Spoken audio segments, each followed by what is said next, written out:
Recording the message here, screen share. Yes, ma'am. Yes, ma'am.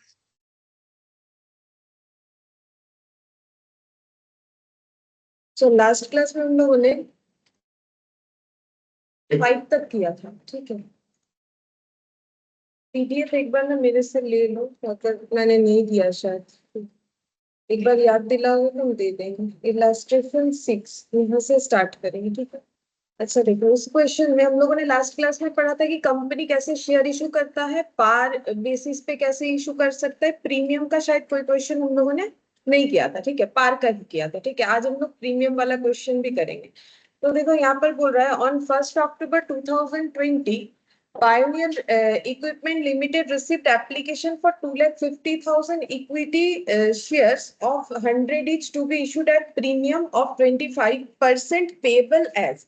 तो बोल रहा है कि कितने प्रीमियम में शेयर इशू हुआ है, 25% प्रीमियम में इशू हुआ है। अब ये परसेंटेज किस पे कैलकुलेट करना चाहिए, 100 पे, मतलब जो पार वैल्यू है ना उसके ऊपर ही कैलकुलेट करना चाहिए। गुड आफ्टरनून तेज।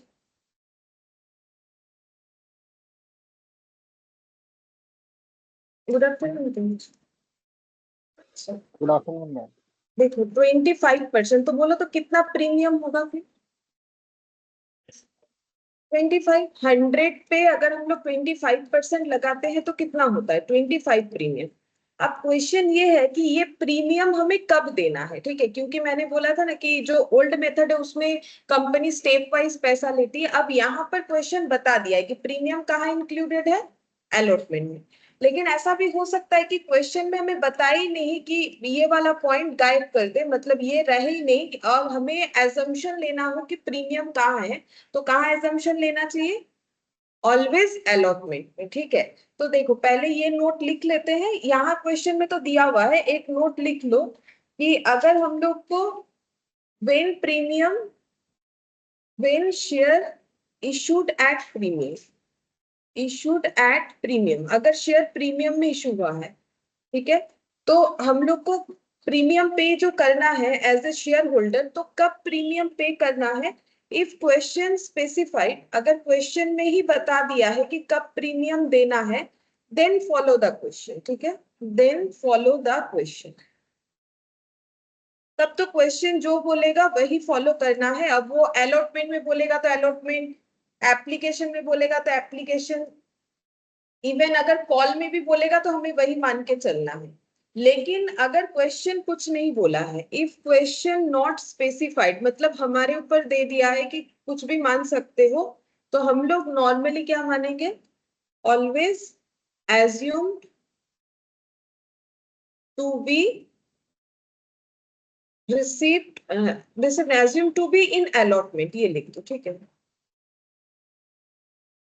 कि अलॉटमेंट में प्रीमियम का पैसा इंक्लूडेड है। वो ये वाला पॉइंट लेकिन इस क्वेश्चन पे अप्लाई नहीं हो रहा है, क्योंकि इस क्वेश्चन में ये वाला पॉइंट अप्लाई हो रहा है, क्योंकि क्वेश्चन बता दिया है कि हम लोग को कब अलॉटमेंट देना है यहाँ पर, ठीक है। अच्छा, तो अगर एप्लीकेशन का 25 है, अलॉटमेंट का 75 इंक्लूडिंग प्रीमियम, तो मुझे एक चीज बोलो, फिर अलॉटमेंट में टूवर्ड्स कैपिटल कितना अमाउंट है, मतलब प्रीमियम तो एक्स्ट्रा, हाँ 50 हो जाएगा, प्रीमियम तो एक्स्ट्रा होता है ना, एक्स्ट्रा के अलावा जो है वही तो मेरा टूवर्ड्स कैपिटल होगा। तो देखो क्वेश्चन में क्या बोला है, एप्लीकेशन का कितना बोला है 25, ये तो क्वेश्चन बता ही रखा है ना। अलॉटमेंट में बोला है 75, लेकिन बोला है इंक्लूडिंग प्रीमियम, और अभी अभी हम लोगों ने कैलकुलेट किया था प्रीमियम कितना है, बोला था कि 25%, ठीक है। तो परसेंटेज किस पे लगता है, पर वैल्यू पे। तो यहाँ पर कितना आ गया 25, तो इसका मतलब 25 मेरा ब्रैकेट में हम पी लिख देते, प्रीमियम है, तो बाकी बचा कितना, 75 में 25 अगर प्रीमियम है तो कितना बच रहा है 50। इसको हम लोग बोलेंगे कैपिटल, ये कैपिटल का अमाउंट है, ठीक है। मतलब कंपनी कैपिटल के लिए इतना रेस करी, लेकिन अच्छा कंपनी है इसीलिए ज्यादा डिमांड है, इसीलिए उसका जो शेयर है वो प्रीमियम में लिस्टेड हो रहा है, तो 25 जो है प्रीमियम। और यहाँ पर बोला है balance amount on shares as and when required, और जो बैलेंस अमाउंट है वो जब जैसे जरूरत पड़ेगा कंपनी मांगेगी, तो बैलेंस कितना होगा, बोलो कितना हो, 25, हाँ, क्योंकि इसका, 25। हाँ क्योंकि इसका टोटल कितना होना चाहिए, 125 होना चाहिए, क्योंकि ये तो प्रीमियम के साथ लिखा हुआ है ना हम लोगों ने, इसमें प्रीमियम के साथ लिखा हुआ है, तो प्रीमियम के साथ मेरा इश्यू प्राइस कितना है? 100। ये पर वैल्यू तो आता ही है सभी में, और अगर एक्स्ट्रा है तो वो ऐड होगा प्रीमियम वैल्यू, जो कि यहाँ पर 25 है ना। अब ये अगर टोटल मेरा विथ प्रीमियम लिखा हो, मतलब इशू प्राइस कितना हो गया? 125।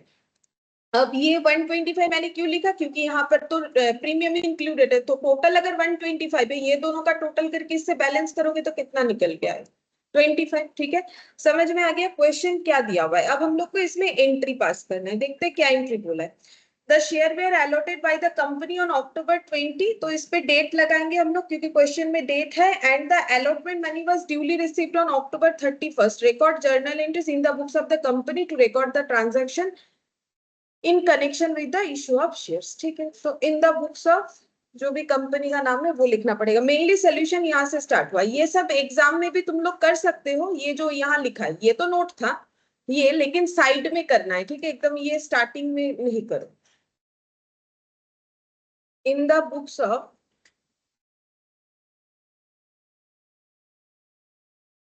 पायोनियर, क्या नाम था, इक्विपमेंट लिमिटेड।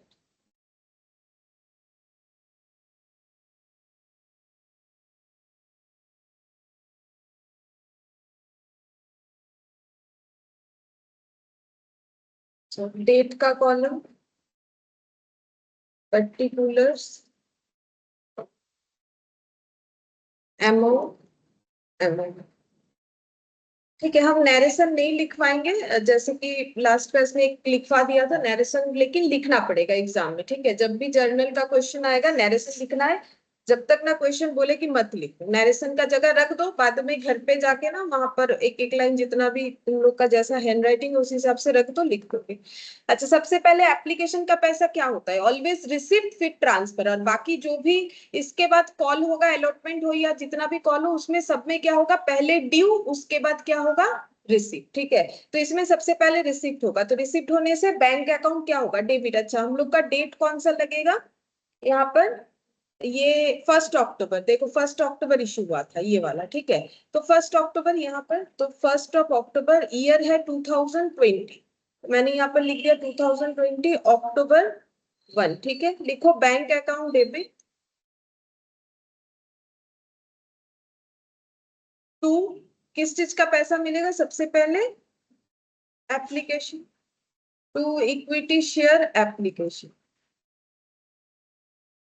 अच्छा, कितना शेयर कंपनी ने इशू किया है? 2,50,000। तो 2,50,000 इंटू कितना मिलेगा एप्लीकेशन का? देखो मैंने लिखवा दिया है कितना, 25। ठीक है, अब मल्टीप्लाई करके देखो 2,50,000 इंटू 25 करने से कितना आता है? 25 तो 625 होगा, और बाकी जितना जीरो लगेगा वो लगाओ। 62,50,000। Good afternoon. Good afternoon ma'am. 62,50,000, 62,50,000। ठीक है, अच्छा, जैसे ही रिसीव हुआ, अब इसका पर्पस फुलफिल करवाना है, इस पैसे को हम लोग को कहाँ ट्रांसफर करना पड़ेगा? कैपिटल में। ठीक है, तो क्या एंट्री होगा? Equity share application account debit,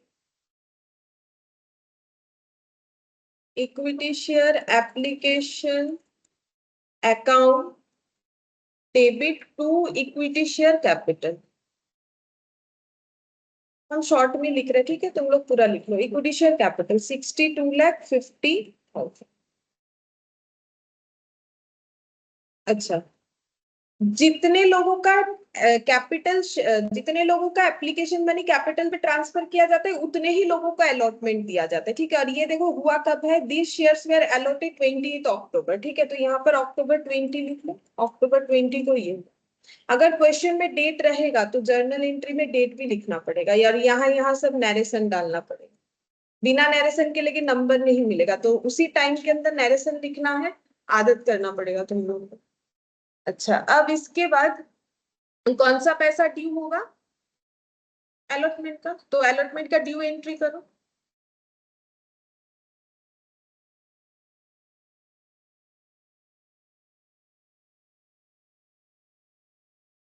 good afternoon Sumit, good afternoon Aparna.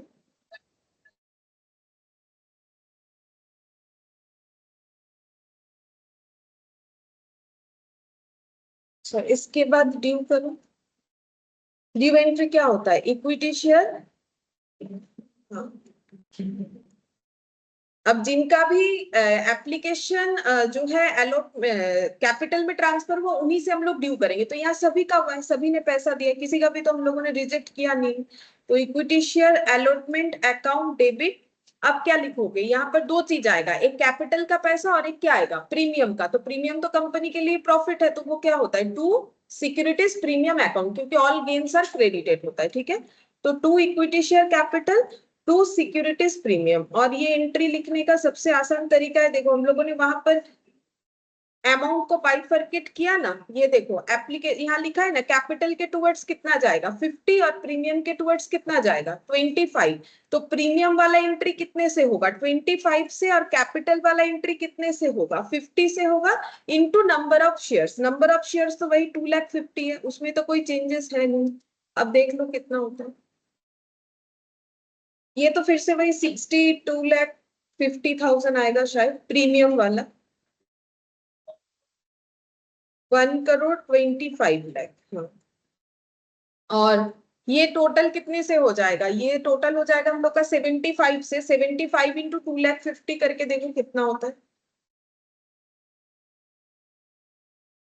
1,87,50,000 ये होगा। ठीक है, तो फिर मैंने लिख दिया है, देखो 75 इंटू 2,50,000।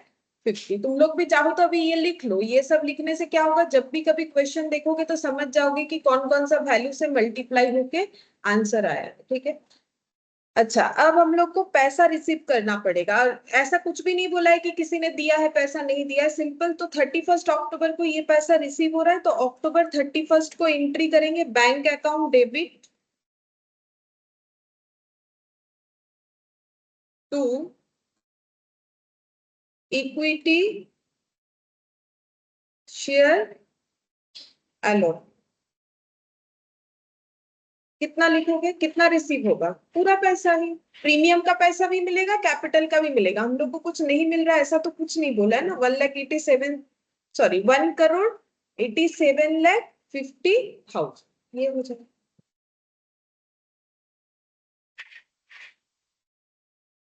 तो ये समझ में आ गया कि अगर प्रीमियम हुआ तो कैसे एंट्री होगा।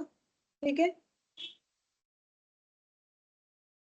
अब हम लोग प्रोराटा वाला एक क्वेश्चन करेंगे। ठीक है, जिसको काफी अच्छे से सुनना है। अगर प्रोराटा एक ही क्वेश्चन है फिलहाल, तो ये समझ में आ गया तो तुम लोग कोई भी प्रोराटा का क्वेश्चन कर सकते हो। ठीक है, नॉर्मली प्रोराटा में काफी लोगों को ऐसा लगता है कि नहीं समझ में आता है।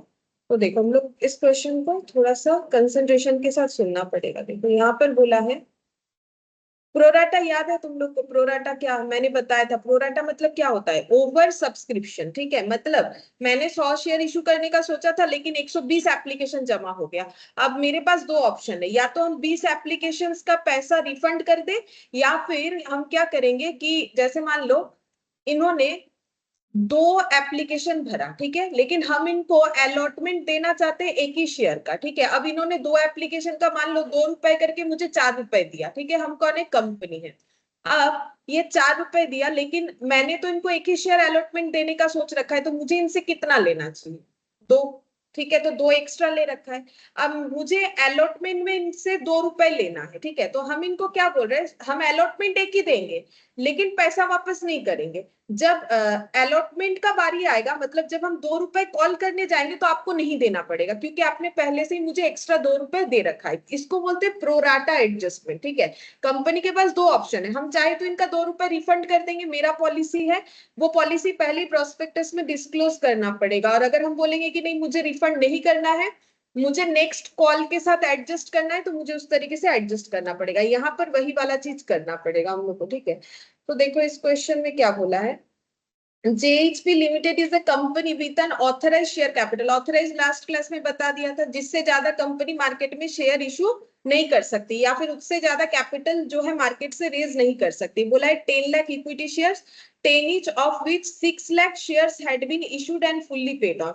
अच्छा, तो 10 लाख में से कंपनी ने कितना शेयर, ये ना रुपीस गलती से दे दिया, ये नंबर ऑफ शेयर्स होगा, और at the rate of 10 lakh में से 6 लाख कंपनी इशू कर चुकी है, तो अनइशूड कितना हुआ? 4 लाख। ठीक है, अच्छा अब बोल रहा है कब इशू किया है? 30th जून। अच्छा, अब ये फुल्ली पेड भी है, इसका मतलब किसी ने भी कॉन्सिनेरियर नहीं किया होगा, ठीक है। The company propose to make a further issue of 1 lakh, अब कंपनी बोल रही है फर्दर और भी इशू करेगी, कितना, 1 लाख, ठीक है। अब अनइशूड कितना रहेगा, 3 लाख, ठीक है। एट ए प्राइस ऑफ 14, अच्छा 10 रुपए का शेयर कितने में इशू करेगी, 14, तो बोलो कैसा इशू है, पार प्रीमियम की डिस्काउंट, प्रीमियम एक्स्ट्रा, 10 का चीज अगर कोई 14 में बेचेगा और लोग खरीदने के लिए भी रेडी है तो वो तो प्रीमियम हुआ ना। The arrangement for payment being, अब कैसे करके अरेंजमेंट है पेमेंट करने का,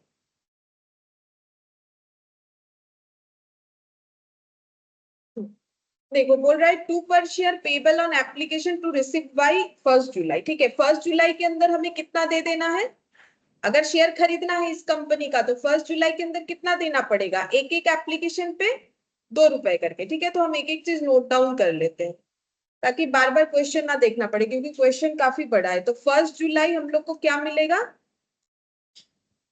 क्योंकि हम लोग तो कंपनी की तरफ से कर रहे हैं तो एप्लीकेशन का कंपनी को कितना मिलेगा, 2 रुपया करके, ठीक है। अच्छा, अब नेक्स्ट देखो फिर क्या बोल रहा है, allotment to be made on 10th July, 10th जुलाई को कंपनी अलॉटमेंट करेगी further 5 per share including the premium to be payable, तो यहाँ पर बता दिया है कि अलॉटमेंट में प्रीमियम पे करना पड़ेगा, तो 10th जुलाई का अलॉटमेंट है। अच्छा, अलॉटमेंट में कितना पेमेंट करना पड़ेगा, कोई भी पब्लिक को लेना है तो 5 पर शेयर बोल रहा है इंक्लूडिंग प्रीमियम, देखो बोल रहा है इंक्लूडिंग, तो अभी तो हम लोगों ने देखा था इशू प्राइस कितना है, लेकिन पर कितना है, पर वैल्यू 10 है, तो फिर प्रीमियम कितना होगा, 4, ठीक है। तो इसके अंदर प्रीमियम कितना हो गया, 4, तो टूवर्ड्स कैपिटल कितना बचा, 1, ठीक है, ये कैपिटल का बचा। अभी देखो हम लोगों ने सेम यही चीज किया था थोड़ी देर पहले, सिर्फ वैल्यू अलग था, ठीक है। यहाँ पर इशू प्राइस कितना हो रहा है, 10 + 4, 10 क्या है और ये क्या है, ठीक है। देखो अभी तक जो भी पढ़ा सारा डेटा जो है मैंने यहाँ पर लिख लिया है। अच्छा, अब नेक्स्ट यहाँ पर देखो फिर क्या बोल रहा है, the final call for the balance to be made and the money received by 30th of April, 30th of April को फाइनल कॉल का पैसा मिलेगा, ठीक है। तो 30th अप्रैल फाइनल कॉल, बैलेंस अमाउंट बोला है, हम लोग को फाइनल कॉल का वैल्यू नहीं बताया, तो टोटल इंक्लूडिंग प्रीमियम कितना है, 14, ठीक है। तो अगर ये 14 है, ये 5 है, ये 2 है, तो बैलेंस करके आएगा, बोलो कितना आता है, 7 ही आ रहा है, ठीक है। तो ये हो गया हम लोग का कॉल मनी। अच्छा, अब नेक्स्ट क्या बोला है देखो, application were received for 3,55,000 shares and were dealt with as follows, तो एप्लीकेशन कितने शेयर्स पे मिला है, 3,55,000 शेयर्स पे, ठीक है। अच्छा, तो कंपनी को कितना शेयर इशू करना था बोलो तो,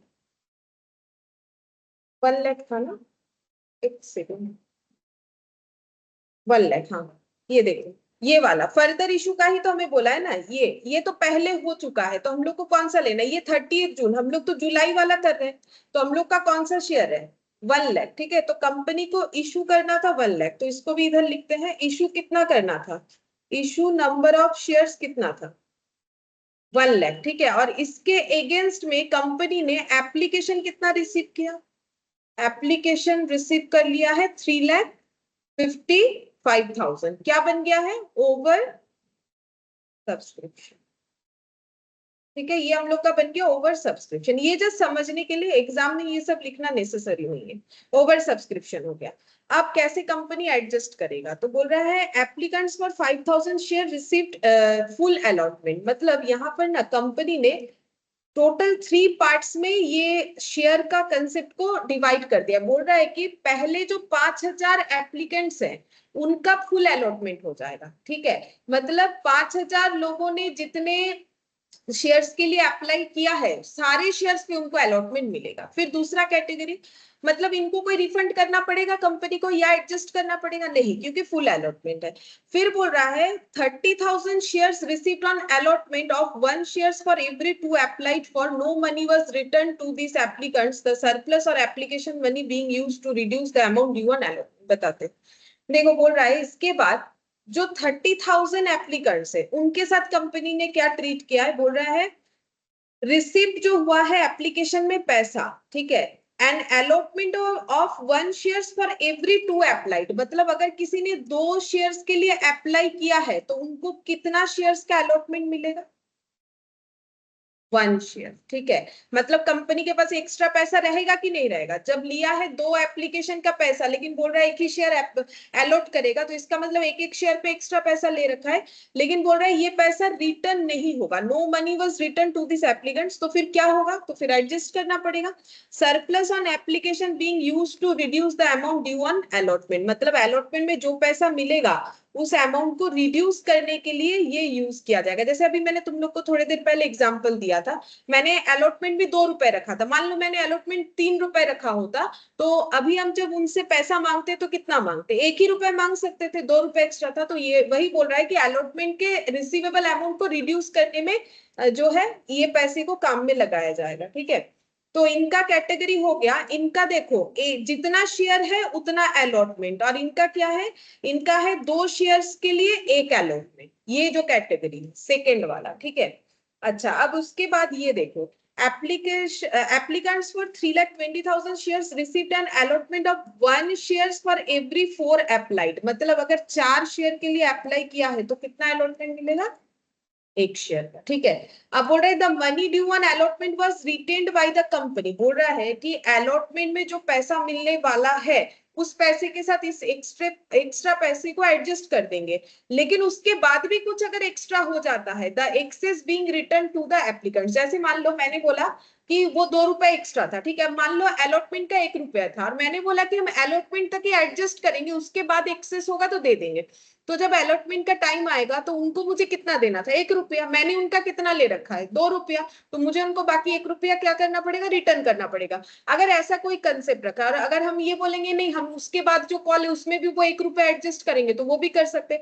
यहाँ कंपनी क्या बोल रही है कि जो मनी ड्यू है अलॉटमेंट में वो रख लिया जाएगा, लेकिन इसके बाद भी अगर किसी का एक्सेस होता है तो वो पैसा क्या कर दिया जाएगा? रिटर्न। तो 3 तरीके का कैटेगरी डिफाइन किया गया है, ठीक है। इसी के बेसिस पे हमें प्रोराटा समझना पड़ेगा। The money due on final call was received on the due date, बोल रहे फाइनल कॉल का पैसा ड्यू डेट में रिसीव हो चुका है, हम लोग इस ट्रांजैक्शन को रिकॉर्ड करना है। तो सबसे पहले हम लोग बनाएंगे वर्किंग नोट, ठीक है। अभी जो समझा उसी को हम लोग कैलकुलेट करके देखेंगे कि क्या चेंजेस हो रहा है, मतलब कितना किसको रिटर्न करना है या क्या करना है। तो तुम लोग क्या क्या कॉलम बनाओगे? सबसे पहले यहाँ पर लिखो कैटेगरी, ठीक है। हम लोग 3 कैटेगरी देख रहे हैं, 3 तरीके का कैटेगरी हो गया ना, एक का फुल अलॉटमेंट, एक का 2 के बदले 1 और एक का 4 के बदले 1, ठीक है। उसके बाद यहाँ पर लिखो नंबर ऑफ शेयर्स, छोटा छोटा लिखना है, ठीक है, थोड़ा ज्यादा कॉलम होगा, जगह नहीं होगा तो नीचे लिखो नंबर ऑफ शेयर्स अप्लाइड। उसके बाद लिखो number of shares allotted, number of shares allotted. फिर लिखो अमाउंट रिसीव्ड ऑन एप्लीकेशन,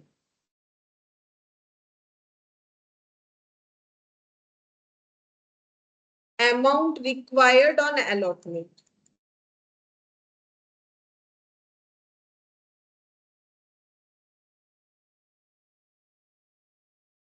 अच्छा, हर कैटेगरी में एडजस्टमेंट अप टू कहां तक होगा? अलॉटमेंट तक ही होगा, उसके आगे तो कोई एडजस्टमेंट नहीं बोला है, तो इसीलिए अमाउंट रिक्वायर्ड ऑन अलॉटमेंट ही लिखा है और कुछ लिखा नहीं है मैंने। अगर फाइनल कॉल से भी एडजस्ट होता तो उसका कॉलम भी बना लेते। फिर यहाँ पर लिखो एक्सेस, जो एक्सेस हो रहा है, अगर कोई एक्सेस अमाउंट हो रहा है। फिर यहाँ लिखो अमाउंट ड्यू ऑन अलॉटमेंट।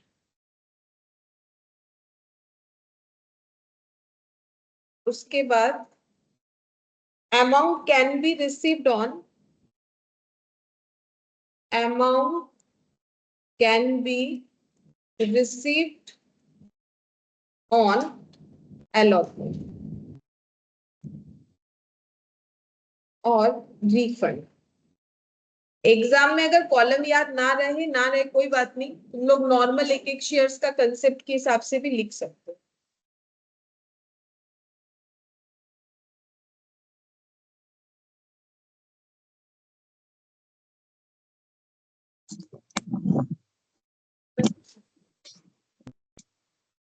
अच्छा देखो, सबसे पहले कैटेगरी 1 देखो, जो कैटेगरी 1 है मतलब ये वाला, ठीक है। तो बोलो कितने, पहला कॉलम मैंने क्या बनाया? नंबर ऑफ शेयर्स अप्लाइड, बोलो कितना शेयर्स अप्लाई हुआ है पहले कैटेगरी में? ये तो क्वेश्चन बोलो। वो तो टोटल 3 कैटेगरी में 5,000 डिवाइड। 5,000 ठीक है, पहले बार में कितना अप्लाई हुआ है 5,000 और 3,55,000 ये सबका टोटल करने से आ जाता है। अच्छा 5,000 यहाँ पर लिखो नंबर ऑफ शेयर्स अप्लाइड 5,000। अच्छा मुझे एक चीज बोलो कि कितने लोगों को जो है यहाँ पर अलॉटमेंट, ये सॉरी कितने लोगों को बोल रहे हैं 5,000 शेयर्स के अगेंस्ट में कितना शेयर्स अलॉट होगा?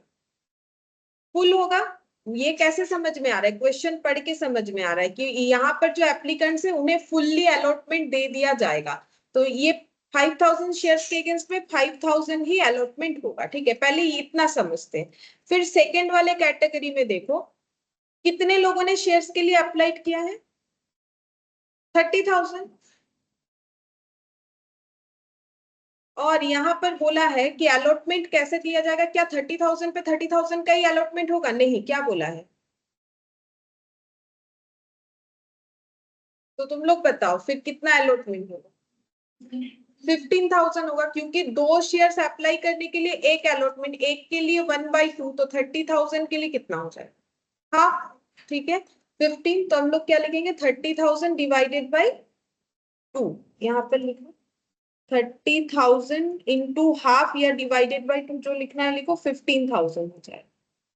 अच्छा इसके बाद वाला, एक मिनट थोड़ा सा हटा के लिखते हैं, ऐड करेंगे 30,000 इंटू हाफ 15,000। ठीक है, अब कैटेगरी थ्री में देखो कितने लोगों ने कितना शेयर्स अप्लाइड हुआ है 3,20,000, तो अप्लाइड में लिखो 3,20,000। अच्छा अब अलॉटमेंट कैसे मिलेगा पढ़ के देखो। अगर 4 शेयर के लिए किसी ने अप्लाई किया है तो उसको एक ही अलॉटमेंट मिलेगा, तो बोलो एक के लिए कितना 1/4, तो 3,20,000 के लिए 80,000। ठीक है, 3,20,000 इंटू 1/4 कितना हो जाएगा 80,000। देखो पहले यहाँ तक समझ में है, उसके बाद तो एडजस्टमेंट वगैरह सब करेंगे। यहाँ तक समझ में आ गया? ठीक है कि 5,000 वाले को 5,000 ही मिल जाएगा, 30,000 का अलॉटमेंट 15 होगा, 3,20,000 का 80 होगा। अच्छा अब एप्लीकेशन में कंपनी ने कितना कितना पैसा रिसीव किया है, पहले मुझे ये बताओ कि एप्लीकेशन का अमाउंट कितना है। यहाँ पर तुम लोगों ने अगर लिखा है तो कितना करके 2 रुपए, एक शेयर पे कितना मिलेगा 2 रुपया। अब कंपनी को कौन से शेयर्स पे मिलेगा? क्या ये शेयर्स पे 2 रुपया मिल रहा है कि ये शेयर्स पे 2 रुपया मिल रहा है?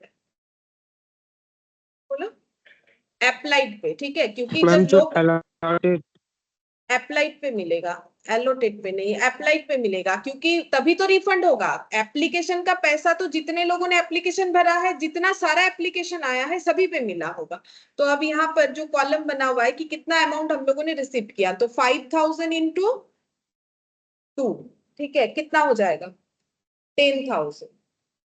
उसके बाद 30,000 इंटू 2 कितना हो जाएगा 60,000।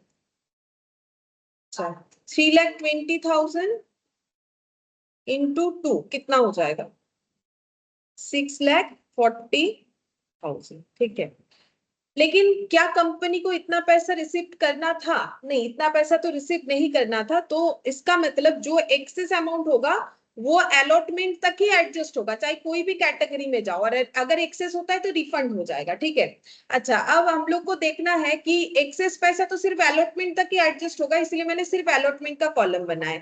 अब बोलो अलॉटमेंट का अमाउंट जो रिसीव होगा, amount required on allotment, company का जब अलॉटमेंट का पैसा ड्यू होगा तो कंपनी को पता है कि अलॉटमेंट का कितना करके मिलेगा उसे, इंक्लूडिंग प्रीमियम 5 रुपीज। ठीक है, अब कंपनी क्या सोच रही होगी, मुझे इस शेयर्स पे 5 रुपए करके मिलेगा या फिर इस शेयर्स पे 5 रुपए करके मिलेगा एलोटेड पे। ठीक है, क्योंकि अब अगर कंपनी मुझे बोल रहा है, जैसे मैंने अभी तुम लोग को एग्जांपल दिया, अगर हम बोल रहे हैं कि 2 की जगह एक ही शेयर अलॉटमेंट देंगे, तो वो तो मेरे साथ एक शेयर अलॉटमेंट का ही पैसा एडजस्ट करेगा, 2 का क्यों करेगा? ठीक है, तो अलॉटेड जितना शेयर है उतने पे ही अलॉटमेंट मनी रिसीव का कंपनी को ड्रीम लेना चाहिए। कंपनी अगर सोचेगी मुझे इस पे मिलेगा, कोई दोबारा से क्यों उसे एक्स्ट्रा देगा, है ना।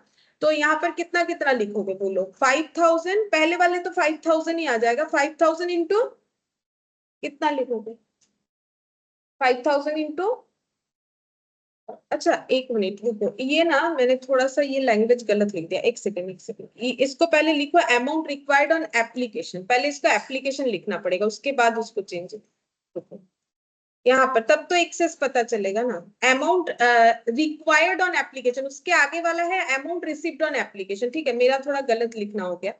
अच्छा अब मुझे बोलो कि एप्लीकेशन में कंपनी को कितना पैसा मिलना चाहिए था, ये बोलो। जितना शेयर अलॉटमेंट होगा उतने पे ही तो मिलना चाहिए था, ठीक है, तो फिर कितना होगा 5000 इंटू 2। पहले वाले कैटेगरी में तो देखो क्योंकि कोई ओवर सब्सक्रिप्शन हो ही नहीं रहा है, तो इसमें जितना था उतना है। अब कंपनी का जब एप्लीकेशन मिलना चाहिए था, जब कंपनी देने नहीं वाली है 30,000 शेयर्स का अलॉटमेंट, तो 15,000 का देगी, तो उसको एप्लीकेशन कितने पे लेना चाहिए था? 15,000 पे कितना हो जाएगा?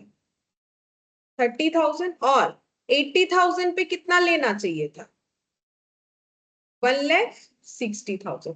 मतलब अगर मुझे 2 शेयर्स का एक ही अलॉटमेंट देना है तो मुझे एक ही एप्लीकेशन का पैसा लेना चाहिए था, ठीक है। अच्छा अब देखो यहाँ पर कंपेयर करेंगे कि कंपनी को 10,000 एप्लीकेशन मनी रिसीव हुआ और कंपनी को रिसीव करना भी चाहिए था 10,000, क्या कंपनी ने कोई एक्सेस रिसीव किया?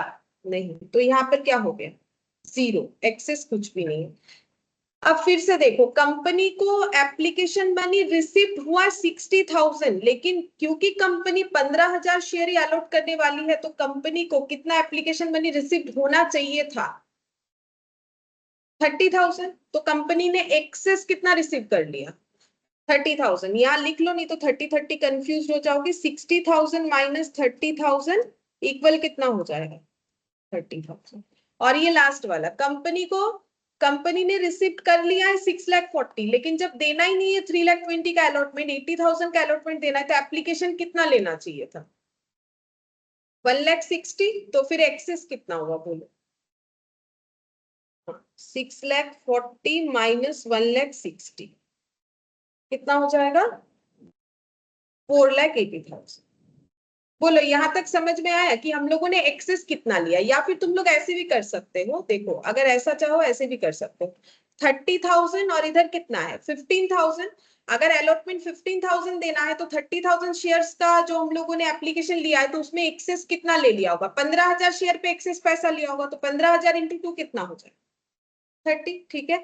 और 3,20,000 के अगेंस्ट में अगर 80,000 ही मुझे अलॉटमेंट देना है, तो मैंने कितने सारे शेयर्स एक्सेस इशू कर दिए होंगे? मतलब कितना सारा एक्सेस एप्लीकेशन मैंने लिया होगा? 3,20,000 माइनस 80 करो, कितना आता है? देखो कितना आता है, 2,40,000 आएगा शायद। 2,40,000 आ रहा है। 3,20,000 माइनस 80, 2,40,000 एक्सेस शेयर इंटू कितना? 2 रुपीज। तो कितना हो जाएगा? 4,80,000।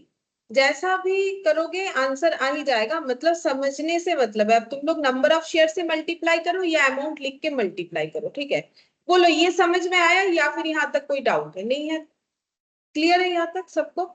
अब अलॉटमेंट में देखेंगे कि कितना पैसा कंपनी को मिलना चाहिए। अब यहाँ पर अलॉटमेंट का पैसा कैलकुलेट करो, तो जितना शेयर अलॉट करेगा उतने ही शेयर का अलॉटमेंट का पैसा कंपनी को लेना चाहिए, ठीक है। तो अमाउंट ड्यू कितना करेगा? कंपनी बोलेगा हम पहले वाले केस में तो 5,000 अलॉटमेंट देंगे, तो 5,000 शेयर पे कितना करके लेंगे? 5 रुपया करके, कितना हो जाएगा? 25,000। उसके बाद कंपनी बोलेगा कि हम 15,000 शेयर का अलॉटमेंट दे रहे हैं, ठीक है, इनटू कितना 5 करके, कितना हो जाएगा? 75,000। और उसके बाद 80,000 शेयर्स के अलॉटमेंट दे रही है कंपनी, तो 5 रुपए करके कंपनी कितना ड्यू कर सकती है पब्लिक से? 4 लाख, इतना ही ड्यू कर सकती है, ठीक है। लेकिन जब कंपनी ये पैसा मांगने जाएगी टुवर्ड्स अलॉटमेंट, तो जिन्होंने एक्सेस दे रखा है वो तो ऑब्जेक्शन करेंगे ना कि हम तो पहले से एक्स्ट्रा दे रखे, ठीक है, तो मेरा एडजस्ट कर दो। अब मुझे एक चीज बताओ कि पहले वाले कैटेगरी में क्या कोई एक्सेस अमाउंट था? नहीं, तो एडजस्ट तो नहीं होगा। तो अमाउंट यहाँ पर जो है ये यहाँ पर एडजस्ट नहीं होगा, मतलब रिफंड भी नहीं होगा, एडजस्ट भी नहीं होगा। अच्छा, और एक कॉलम बना हुआ है उसको भी कंप्लीट करते। क्या लिखा है मैंने? Amount can be received on allotment, ठीक है। हम लोग कितना अलॉटमेंट मनी रिसीव कर सकते हैं?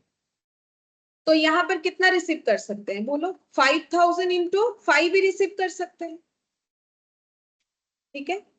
पहले कैटेगरी में हमें 5000 इंटू 5 ड्यू करने का राइट्स है और हम लोग रिसिप्ट भी उतना कर सकते हैं, जितना ड्यू होगा उतना ही रिसिप्ट होगा। लेकिन सेकंड कैटेगरी में मुझे एक चीज बोलो, सेकंड कैटेगरी में देखो कंपनी को अलॉटमेंट में कितना पैसा मिलने वाला है, लेकिन कंपनी ने एक्सेस उन कैटेगरी के लोगों से कितना ले रखा है, तो फिर अभी कितना मांग सकती है? बैलेंस अमाउंट 75 माइनस 30,000, 75 माइनस 30,000 तो कितना हो जाएगा? 45,000। अब थर्ड वाला तुम लोग बताओ। कंपनी अलॉटमेंट के लिए इतना पैसा ड्यू कर सकती, मतलब पब्लिक से मांग सकती है, लेकिन उसको पहले चेक भी तो करना पड़ेगा कि आगे से ज्यादा ले रखा है। हाँ ले तो रखा है, कितना ले रखा है? 4,80,000। तो इस कैटेगरी के लोगों से कंपनी अलॉटमेंट के लिए कोई अमाउंट मांगेगी कि नहीं मांगेगी? नहीं मांगेगी, क्योंकि 4 लाख चाहिए अलॉटमेंट का, 4,80,000 पहले से ले चुकी है, तो 4 लाख से 4 लाख एडजस्ट हो गया, और बाकी जो 80,000 है वो क्या करना पड़ेगा? रिफंड। ठीक है, तो यहां पर लिखेंगे, ये देखो कंपनी को 4 लाख मिलना चाहिए, एक्सेस 4,80,000 ले रखी है, तो 4 लाख एडजस्ट हो जाएगा, मतलब अलॉटमेंट में इस कैटेगरी से कुछ भी नहीं मिलेगा, और रिफंड कितना करना पड़ेगा? 80,000। ठीक है, रिफंड कितना करना पड़ेगा? 80,000 रिफंड करना पड़ेगा।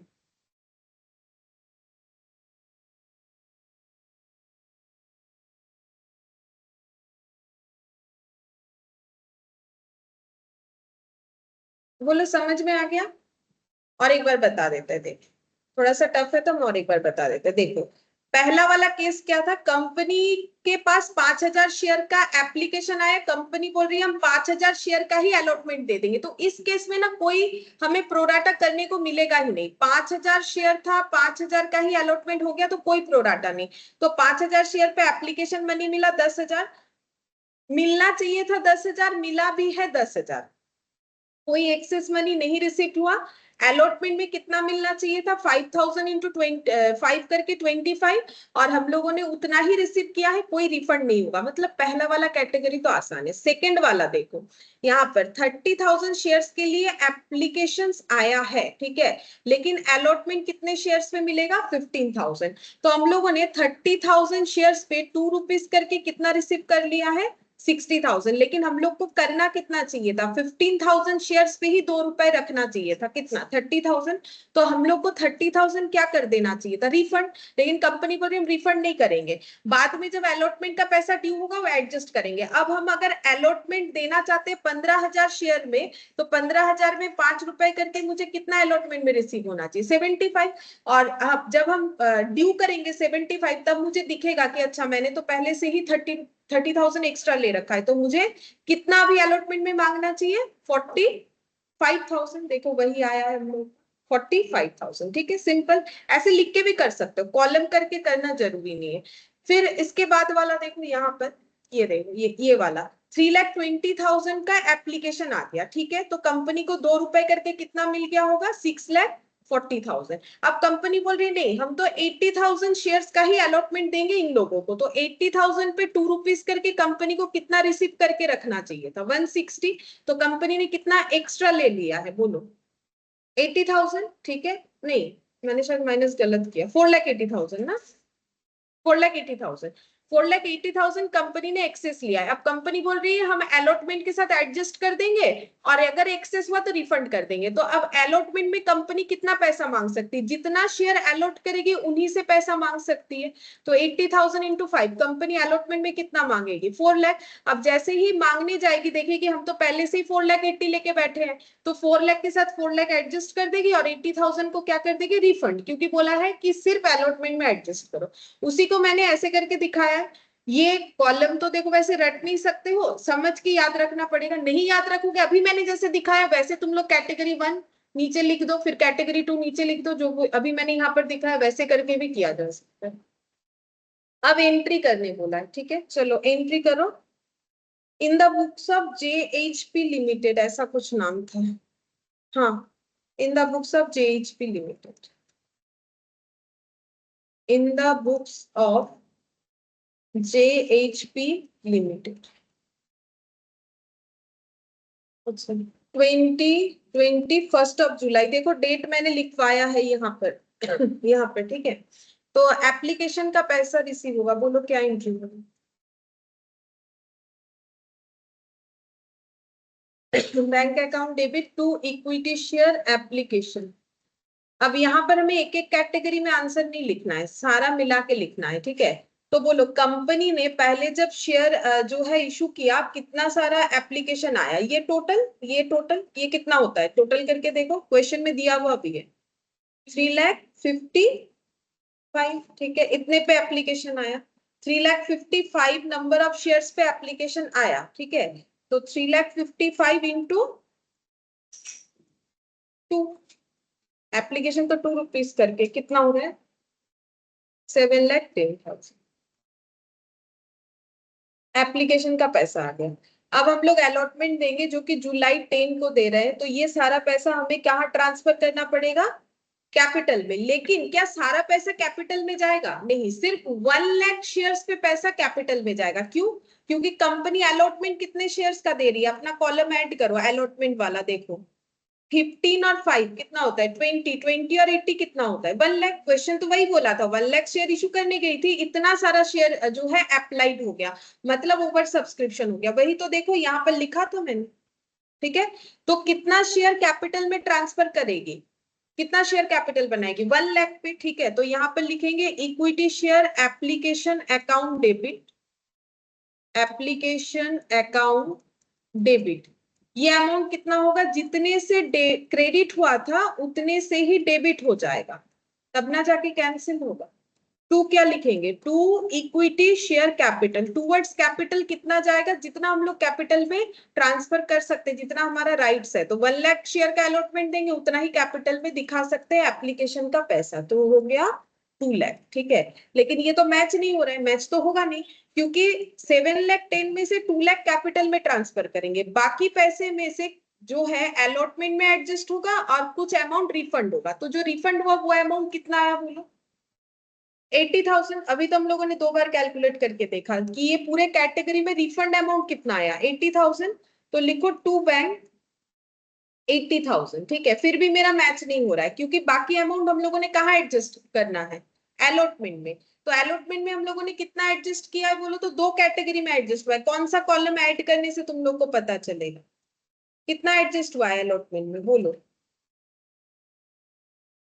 ये तो 30,000 एडजस्ट हुआ, और ये 4,80,000 में से कितना एडजस्ट हुआ, 4,80,000 तो रिफंड हो गया, तो कितना एडजस्ट हुआ, 4,30,000। ये देखो यहाँ पर दिखेगा 4,30,000, देखो 5,000, 25,000 मिलना चाहिए था, 25,000 ले लेंगे क्योंकि इनसे कोई एक्सेस नहीं लिया। 75 में 30,000 पहले से ही ले रखा था, तो 30,000 एडजस्ट और इधर 4,00,000 एडजस्ट, तो कितना हो जाएगा 4,30,000। अच्छा, इसको लिखोगे क्या, पहले से पैसा ले लेना तो लाइबिलिटी है, क्रेडिट हो जाएगा। अब ये क्या लाइबिलिटी है, इक्विटी शेयर अलॉटमेंट, लिखो इक्विटी शेयर क्या हो जाएगा, अलॉटमेंट। बोलो ये समझ में आ गया, कैपिटल में कितना जाता है, जितना शेयर अलॉटमेंट देंगे उतना ही कैपिटल में दिखा सकते हैं, उससे ज्यादा कैसे दिखा सकते हैं। बाकी पैसा रिफंड कर रहे हैं और कुछ अमाउंट को हम लोग अलॉटमेंट में एडजस्ट कर रहे हैं। अलॉटमेंट में कितना एडजस्ट करेंगे, जितना एक्सेस होगा। वैसे तो 4,80,000 भी हो सकता था, लेकिन वो तो बोल रहे हैं ना रिफंड कर देगा, तो फिर उतना तो नहीं आएगा, ठीक है। तो रिफंड 80 और ये 4,30,000। अच्छा, इसके बाद ये तो हम लोगों ने अभी क्या किया, एप्लीकेशन को ही कंप्लीट किया। अब अलॉटमेंट का अमाउंट ड्यू करेगा कंपनी, क्या लिखेगा, equity share allotment account debit to क्या होता है, टू इक्विटी शेयर कैपिटल, और टू क्या होगा, सिक्योरिटीज प्रीमियम था क्वेश्चन में, तो क्या होगा टू सिक्योरिटीज प्रीमियम। अभी तो सीखा ना स्टार्टिंग में कैसे करके प्रीमियम का एंट्री देना चाहिए। अच्छा, कैपिटल कितना करके आएगा, प्रीमियम कितना करके आएगा, देखो मैंने लिखवाया था बाइफरकेट करके। प्रीमियम कितना आएगा 4, कैपिटल कितना आ रहा है 1। एक बार लिख लेते हैं तो बार बार क्वेश्चन भी नहीं देखना पड़ेगा। कैपिटल का 1 आ जाएगा, ठीक है, नहीं तो बार बार क्वेश्चन देखना पड़ता है। यहाँ पर 4, वो लोग कितना अलॉटमेंट के लिए कंपनी सोच सकता है, 1,00,000, ठीक है। 1,00,000 के अलावा तो वो कुछ सोच ही नहीं सकता ना, जब 1,00,000 का ही लोगों को अलॉटमेंट देगा तो 1,00,000 का ही ना होगा। इसीलिए तो हम लोगों ने यहाँ दिखाया 3,55,000 में 1,00,000 का अलॉटमेंट, बाकी का रिफंड और बाकी अलॉटमेंट में एडजस्ट। तो ये कितना हो जाएगा 1 लाख। ये कितना हो जाएगा 4 लाख। और यहाँ पर कितना लिखोगे 5 इंटू यानी कि 5। अब जब रिसीव होगा बोलो तो कंपनी को अलॉटमेंट का कितना मिलना चाहिए, दिख तो रहा है 5 लाख मिलना चाहिए, जिसमें से कंपनी क्या करेगी कैपिटल में 1 लाख डाल देगी, प्रीमियम में 4 लाख दिखा देगी। लेकिन क्या कंपनी को 5 लाख मिलेगा? नहीं मिलेगा। क्यों? क्योंकि कंपनी ने पहले से ही तो एक्सेस अमाउंट ले रखा है, जो कि उसने सोचा है कि अलॉटमेंट में एडजस्ट कर देंगे। कितना अलॉटमेंट में एडजस्ट करने का सोचा? इसके पहले वाली एंट्री में ही दिख रहा होगा, देख के बताओ। 4,30,000 अभी तो लिखा टू इक्विटी शेयर अलॉटमेंट, अभी तो बताया कि ये मेरा एक्सेस अमाउंट है। तो कंपनी को 5 लाख मिलना चाहिए, लेकिन पहले से 4,30,000 जो अमाउंट रिसीव है उसमें से 4,30,000 एडजस्टेबल है, तो अभी कितना मिलेगा 70,000। ठीक है, क्योंकि कोई दो बार थोड़ी ना देगा। तो एंट्री क्या हो जाएगा bank account debit to equity share allotment. कितना लिखोगे बोलो तो 70,000 लिखना पड़ेगा। 5 लाख माइनस 4,30,000 यहाँ पर लिख दिया मैंने, ताकि बाद में देखोगे तो समझ जाओगे। 70,000 हम लोग को अलॉटमेंट जो है रिसीव होगा कंपनी को। अब अगर तुम लोग सोचोगे कि एंट्री तो मैच नहीं हो रहा है, नहीं एंट्री मैच हो रहा है। देखो क्यों? क्योंकि अलॉटमेंट यहाँ पर डेबिट कितना है 5 लाख, तो मुझे क्रेडिट भी कितना करना पड़ेगा 5 लाख, तब ना जाके कैंसिल होगा। तो देखो क्रेडिट एक बार कितना हुआ है और एक बार कितना हुआ है, हुआ 5 लाख। ठीक है, भले ही एक जगह पे नहीं हुआ, कैसे होगा? क्योंकि यहाँ लिखना पड़ा ना वो एंट्री, वो तो नहीं पॉसिबल है। लेकिन जितना डेबिट होगा उतना ही क्रेडिट होगा, तब जाके कैंसिल आउट होगा। क्योंकि लास्ट क्लास में मैंने बोला था ये सब कुछ नहीं बचता है, सिर्फ बचता है बैंक टू शेयर कैपिटल, बाकी सब हम लोग का क्या हो जाता है कैंसिल आउट हो जाता है। अच्छा, पूरा लगा? नहीं पूरा लगा दो ना। गेट गेट गेट, हाँ गेट, हाँ बैठ जाओ सामने।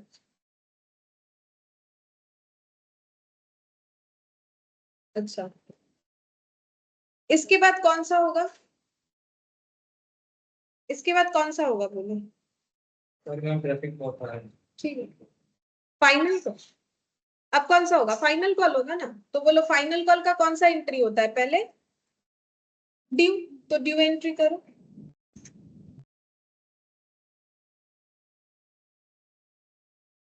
इक्विटी शेयर क्या लिखोगे? Final call account debit to क्या लिखोगे? Equity share capital. अच्छा बोलो कितना शेयर पे ड्यू करोगे? 1 लाख। जो कंपनी सोचा है इशू करेगा उतना, अगर अलॉटमेंट दे रहा है उसके अलावा और कुछ सोचना ही नहीं है। फाइनल कॉल का वैल्यू बताओ। 7 करके था, तो फिर 7 करो इनपुट, कितना हो जाएगा 7। अच्छा, अब रिसीव जब होगा कब हो रहा है? देखो यहाँ बोला था 30 अप्रैल, तो एक डेट लगा दो, दिया हुआ था ना 30 अप्रैल। बोलो रिसीव का एंट्री क्या करोगे? हाँ, bank account debit to equity share final call. To equity share final call. अच्छा, मुझे एक चीज बताओ कि कितना पैसा रिसीव होगा? क्या फाइनल कॉल में किसी तरीके का एडजस्टमेंट कम ज्यादा कुछ होने वाला है? नहीं होने वाला है, क्योंकि जो एक्सेस 80,000 था वो तो रिफंड हो रहा था। तो कितना हो जाएगा? जितना जितना ड्यू हुआ है उतना ही रिसीव, क्योंकि क्वेश्चन में तो बोला नहीं है कि इसने कॉल सीनियर भी किया हो, है ऐसा कुछ नहीं बोला है। तो कितना होगा? तो इक्विटी शेयर फाइनल। बोलो समझ में आया कैसे करके कैलकुलेशंस और ये करना है?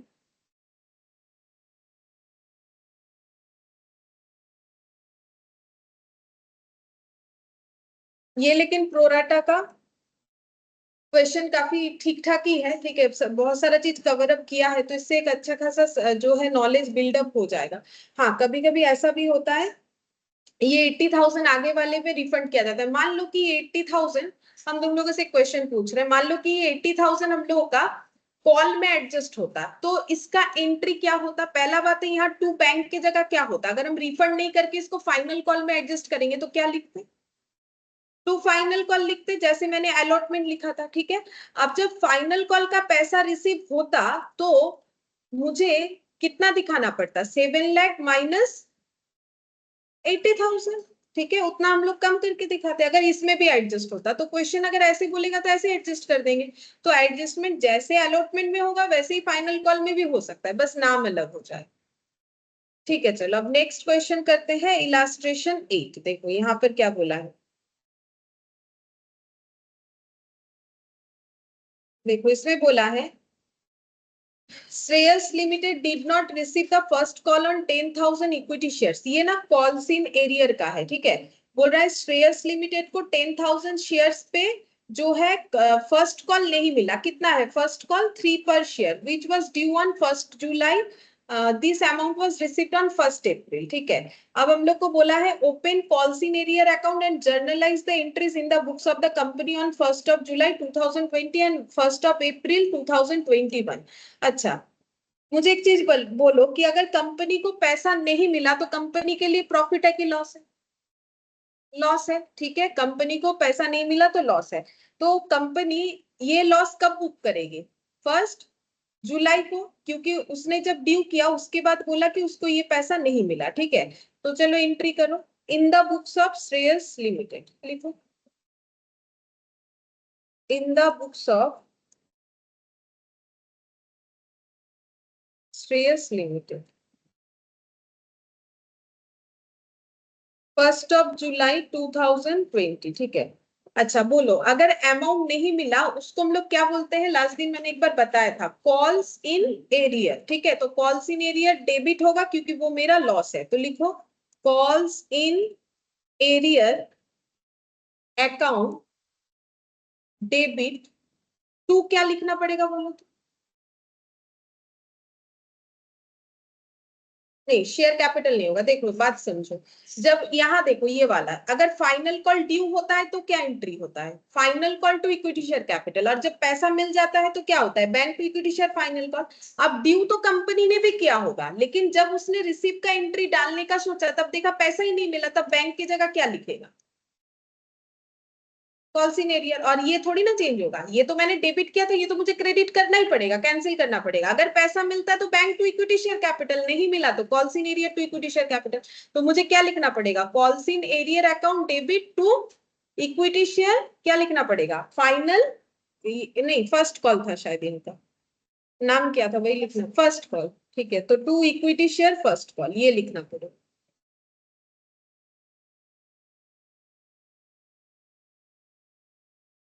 अच्छा, कितने शेयर पे पैसा नहीं मिला, 10,000 पे 3 रुपीज करके नहीं, कितना हो जाएगा 30। अच्छा, नैरेशन हम नहीं लिखवा रहे, लेकिन एग्जाम में तुम लोग को नैरेशन लिखना पड़ेगा, लिख लोगे बीइंग शेयर, क्या लिखोगे, being amount due but not received, ऐसे लिख दोगे, हो जाएगा। अच्छा, अब 1 अप्रैल को हम लोग को एक एंट्री करने के लिए बोला है, देखो क्वेश्चन में बोला है जर्नलाइज दो दो बार करने बोला है। अच्छा, अब ये 1 अप्रैल में क्या एंट्री होगा, बोला है कि 1 अप्रैल ये पैसा रिसीव हुआ तो क्या एंट्री होगा, bank account debit to call in arrear. जो लॉस हम लोगों ने बुक किया था, जैसे बैड डेप्ट करते हैं तो बैड डेप्ट दिखाते हैं, जब रिकवर होता है तो बैंक टू बैड डेप्ट रिकवरी, वैसे ही यहाँ पर लिखेंगे बैंक अकाउंट डेबिट। अब इन्होंने पैसा दे दिया तो टू क्या हो जाएगा, कॉल्स इन एरियर। कितना लिखेंगे, कितना रिसीव किए, बोल तो रहा है पूरा, कुछ तो बोला नहीं कि कम ज्यादा, तो फिर कितना लिख दोगे, 30,000 ही लिख दोगे कि 30,000 मिलने वाला था, उसने 30,000 ही दे दिया।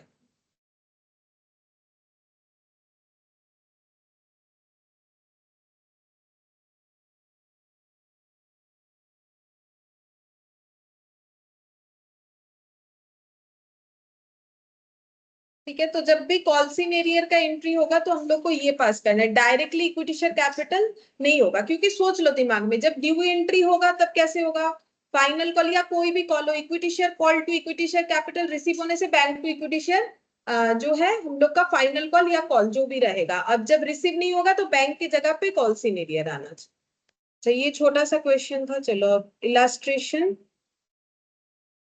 9। अच्छा, इसमें कॉल्स इन एरियर और कॉल्स इन एडवांस पे इंटरेस्ट का रेट क्या है वो पता है, ठीक है, हम बता देते हैं। देखो यहाँ पर नोट डाउन कर लो कि अगर कॉल्स इन एरियर या कॉल्स इन एडवांस होता है तो उसमें हम लोगों का कितना इंटरेस्ट कंपनी को देना पड़ेगा या रिसीव होगा। तो यहाँ पर लिखो रेट ऑफ इंटरेस्ट। कंपनी का दो तरीके का इंटरेस्ट होगा, एक पेबल अमाउंट हो सकता है और एक रिसीवेबल। तो मुझे बोलो कंपनी को कौन से केस में इंटरेस्ट का पैसा देना पड़ेगा और किस में रिसीव होगा। हाँ, अगर कोई कोई भी पर्सन मान लो जैसे इन्होंने कॉल्सिन एरियर किया, ठीक है, तो कॉल्सिन एरियर किया तो कंपनी बोलेगी पैसा देने का देरी कर रहे हो तो इंटरेस्ट भरो, ठीक है। और अगर किसी ने देखो ऐसा तो बहुत कम होता है लेकिन कभी कभी ये इंटरेस्ट मिलता है तो बहुत से लोग कर देते हैं कि कंपनी क्या कर सकती है, सॉरी शेयर होल्डर क्या कर सकते हैं, कंपनी ने अलॉटमेंट मांगा था, फर्स्ट कॉल मांगा था, फाइनल कॉल नहीं मांगा था, लेकिन फाइनल कॉल भी उन्होंने अपने मन से ही दे दिया पैसा, ठीक है।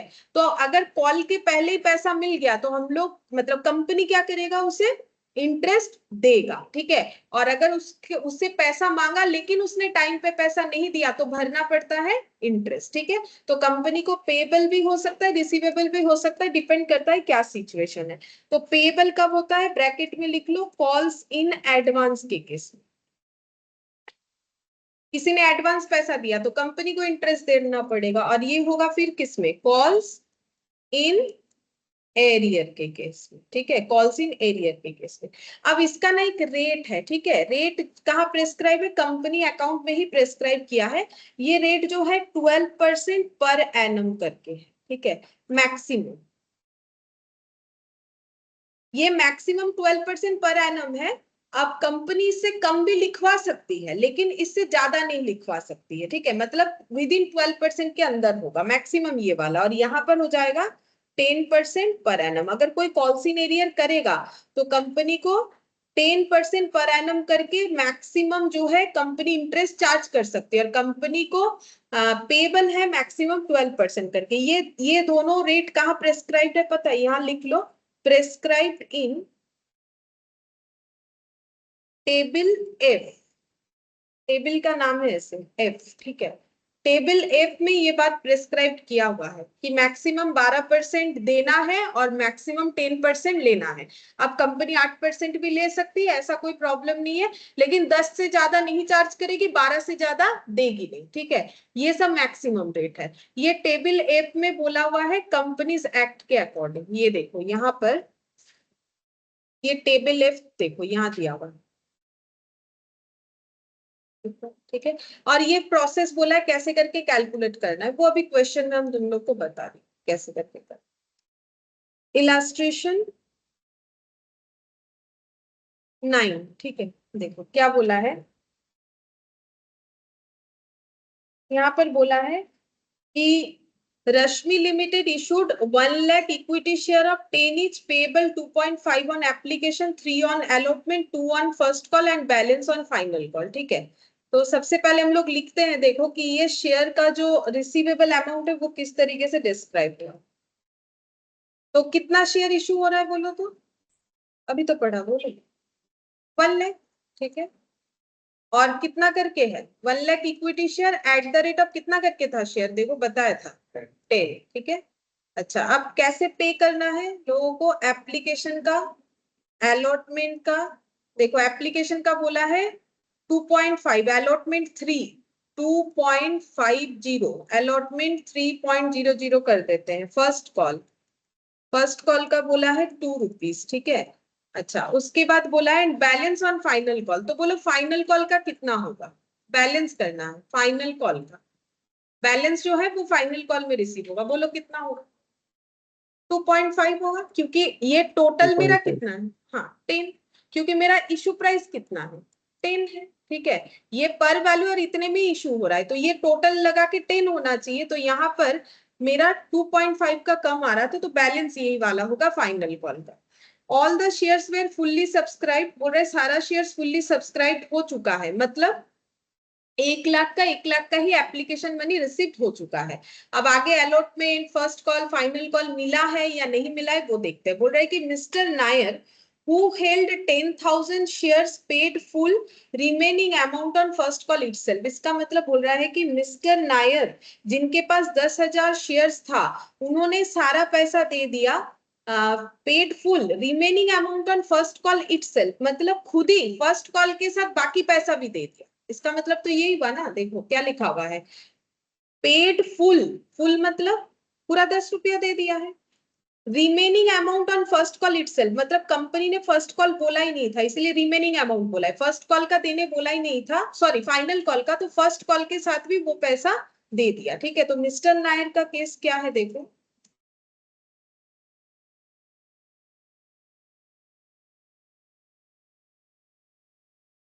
यहाँ पे लिख दे दो। ये मान लो है मिस्टर नायर, ठीक है, इनके पास कितना शेयर्स है, यहाँ पर 10,000 शेयर्स है। अच्छा, इन्होंने क्या दिया बोलो, एप्लीकेशन दिया, हाँ दिया है, ठीक है।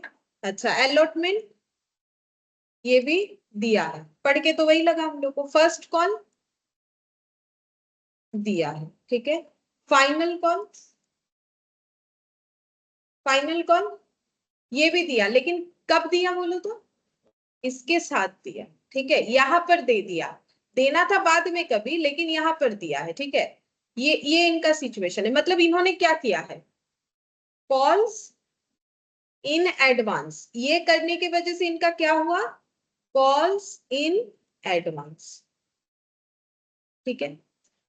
अच्छा, अब नेक्स्ट पढ़ते हैं, देखो यहाँ पर the final call which was made after 3 months from first call was fully paid except a shareholder having 1,000 shares who paid his due amount after 2 months along with the interest on calls in arrears। मतलब इसके बाद बोला है, देखो हम लोग को एक इंफॉर्मेशन दिया है, बोल रहा है कि फाइनल कॉल कब देना होता है लोगों को, 3 months बाद, फर्स्ट कॉल का 3 months बाद, ठीक है। मतलब यहाँ पर भी एक चीज अप्लाई हो रहा है, इन्होंने कितने दिन पहले फाइनल कॉल दे दिया है बोलो, 3 months, ठीक है। इन्होंने 3 months पहले फाइनल कॉल दे दिया, क्योंकि क्वेश्चन में तो बोल रहा है कि कंपनी का रूल्स है कि फर्स्ट कॉल देने के 3 months बाद देना है फाइनल कॉल। तो अगर किसी ने फर्स्ट कॉल के साथ फाइनल कॉल दिया है, मतलब उन्होंने 3 months के लिए कॉल्स इन एडवांस कर दिया है। अब और एक शेयर होल्डर का बात कर रहा है जिसके पास ना 1,000 शेयर्स था, उन्होंने क्या प्रॉब्लम किया है देखो, बोल रहा है कि कहाँ चला गया, the final call which was made after 3 months from first call fully paid except a share holder, मतलब ये फाइनल कॉल सभी ने दे दिया एक्सेप्ट ए शेयर होल्डर जिनके पास 1,000 शेयर्स था, who paid the due amount after 2 months, मतलब final call जब due हुआ उसके कितने दिन बाद उन्होंने दिया, 2 months बाद, along with interest on calls in arrear। अब उनका तो calls in arrear हो गया होगा, ठीक है, तो उनको क्या भरना पड़ेगा, इंटरेस्ट। अभी तो मैंने इंटरेस्ट का टेबल बताया। तो अब इन्होंने क्या क्या दिया है बोलो, एप्लीकेशन दिया, अलॉटमेंट दिया, ठीक है, फर्स्ट कॉल दिया है, अच्छा, और फाइनल कॉल, हाँ फाइनल कॉल दिया है आफ्टर 2 months, तो इनका क्या बन गया, ठीक है, कॉल इन एरिया। बोलो स्टोरी समझ में आ गया क्या बोला है हम लोगों को। अच्छा, अब करने क्या बोला है, रिकॉर्ड द ट्रांजैक्शन। अच्छा, company also paid interest on calls in advance, तो यहाँ तो बोल दिया है कि इंटरेस्ट रिसीव किया है और कॉल्स इन एडवांस पे इंटरेस्ट भी दिया है, जर्नल एंट्री करना है, तो इस पे कंपनी कितना इंटरेस्ट देगी, अभी सिखाया, और इस पे, ठीक है, बस स्टोरी पूरा बन गया। अब हम लोग को क्वेश्चन करना है, ठीक है, तो लिखो इन द बुक्स ऑफ, क्या नाम है कंपनी का, in the books of Rashmi limited.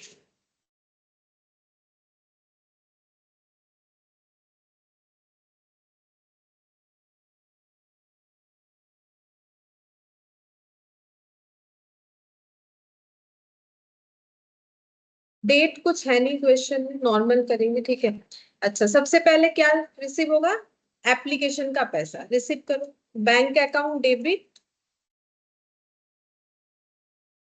To equity share application, तुम लोग पूरा लिखोगे, ठीक है, हम थोड़ा शॉर्ट में लिख रहे हैं, 2 ES लिखा है मैंने, इक्विटी शेयर एप्लीकेशन। बोलो कितना पैसा मिलेगा, बोलो कितना पैसा मिलेगा, 2.5 इंटू कितना, 1, 2.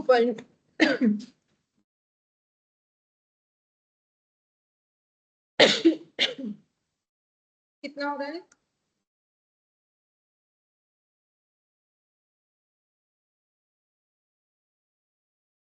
इसके बाद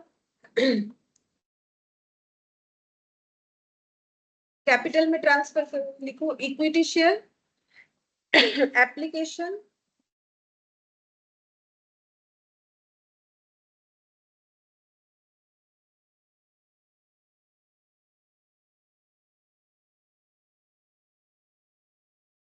account debit to equity share capital, पूरा ही ट्रांसफर हो जाएगा क्योंकि किसी ने दिया नहीं। देखो ये पैसा कभी भी कॉल्सिनेरियर हो ही नहीं सकता है, क्योंकि ये नहीं दोगे तो अलॉटमेंट ही नहीं हुआ, अलॉटमेंट नहीं हुआ तो तुम शेयर होल्डर ही नहीं हो, तो कॉल्सिनेरियर तुम पे लागू ही नहीं होता है, ठीक है। अच्छा, इसके बाद क्या एंट्री होगा? इसके बाद होगा हम लोग का अलॉटमेंट का ड्यू, ठीक है। तो क्या एंट्री करेंगे? Equity share allotment to equity share capital, लिखो equity share allotment account debit to equity share capital. अब कंपनी जो है शेयर होल्डर लोगों को बोलेगी इतने तारीख के अंदर पैसा लेके आओ, तो अपना ड्यू एंट्री करेगी। बोलो कितने शेयर्स पे अलॉटमेंट का पैसा मिलेगा? 1 लाख, ठीक है। और अलॉटमेंट का अमाउंट कितना है? 3 रुपीज, तो इंटू 3। अच्छा बोलो, कंपनी को पूरा अलॉटमेंट का पैसा मिला या फिर किसी ने कोई प्रॉब्लम किया है? नहीं किया है किसी ने भी, ठीक है। प्रॉब्लम कहाँ से स्टार्ट हुआ है? फाइनल कॉल दिया नहीं और एक ने फर्स्ट कॉल में एडवांस किया है, तो अलॉटमेंट तक तो कोई भी इश्यूज था नहीं, ठीक है। तो अब पैसा रिसीव करो, कितना होगा? Bank account debit to equity share allotment, कितना लिखोगे? 3 लाख, 3 लाख ही रिसीव हो। अच्छा, इसके बाद कौन सा ड्यू होगा? नाम देखो क्या है, फर्स्ट कॉल, तो ड्यू करो। क्या एंट्री लिखोगे? Equity share first call account debit to equity share capital, ठीक है। कितना हो जाएगा? 1 लाख शेयर्स इंटू कितना होगा? 2, तो 2 लाख।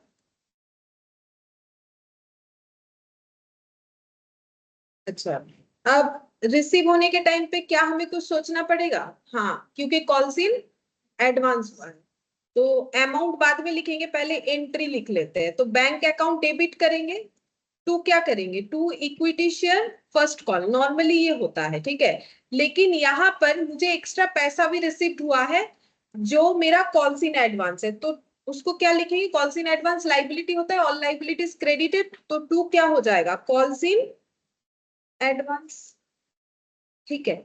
अच्छा, फर्स्ट कॉल जितना डेबिट हुआ है उतना ही क्रेडिट होगा, मतलब यहाँ पर कितना हो जाएगा? 2 लाख, ठीक है। कॉल्स इन एडवांस किसने किया था? मिस्टर नायर ने, ठीक है। तो उन्होंने, उनका कितना शेयर था? 10,000। उन्होंने सारे शेयर्स पे कॉल्स इन एडवांस किया, ऐसा नहीं बोला कि कुछ कम या ज्यादा। कॉल्स इन एडवांस कितना क्या होगा? 2.5 रुपए करके फाइनल कॉल का, तो फिर कितना हो जाएगा? हाँ, 10,000 इंटू 2.5 यानी 25,000 एक्स्ट्रा मिला। तो हम लोगों को फर्स्ट कॉल में कितना मिला? फर्स्ट कॉल का पूरा 2 लाख मिला और साथ में और 25,000 मिला, यानी 2,25,000, 2,25,000, ठीक है। इसके बाद कौन सा एंट्री करोगे? हाँ, फाइनल कॉल का ड्यू एंट्री करो पहले। Equity share final call account debit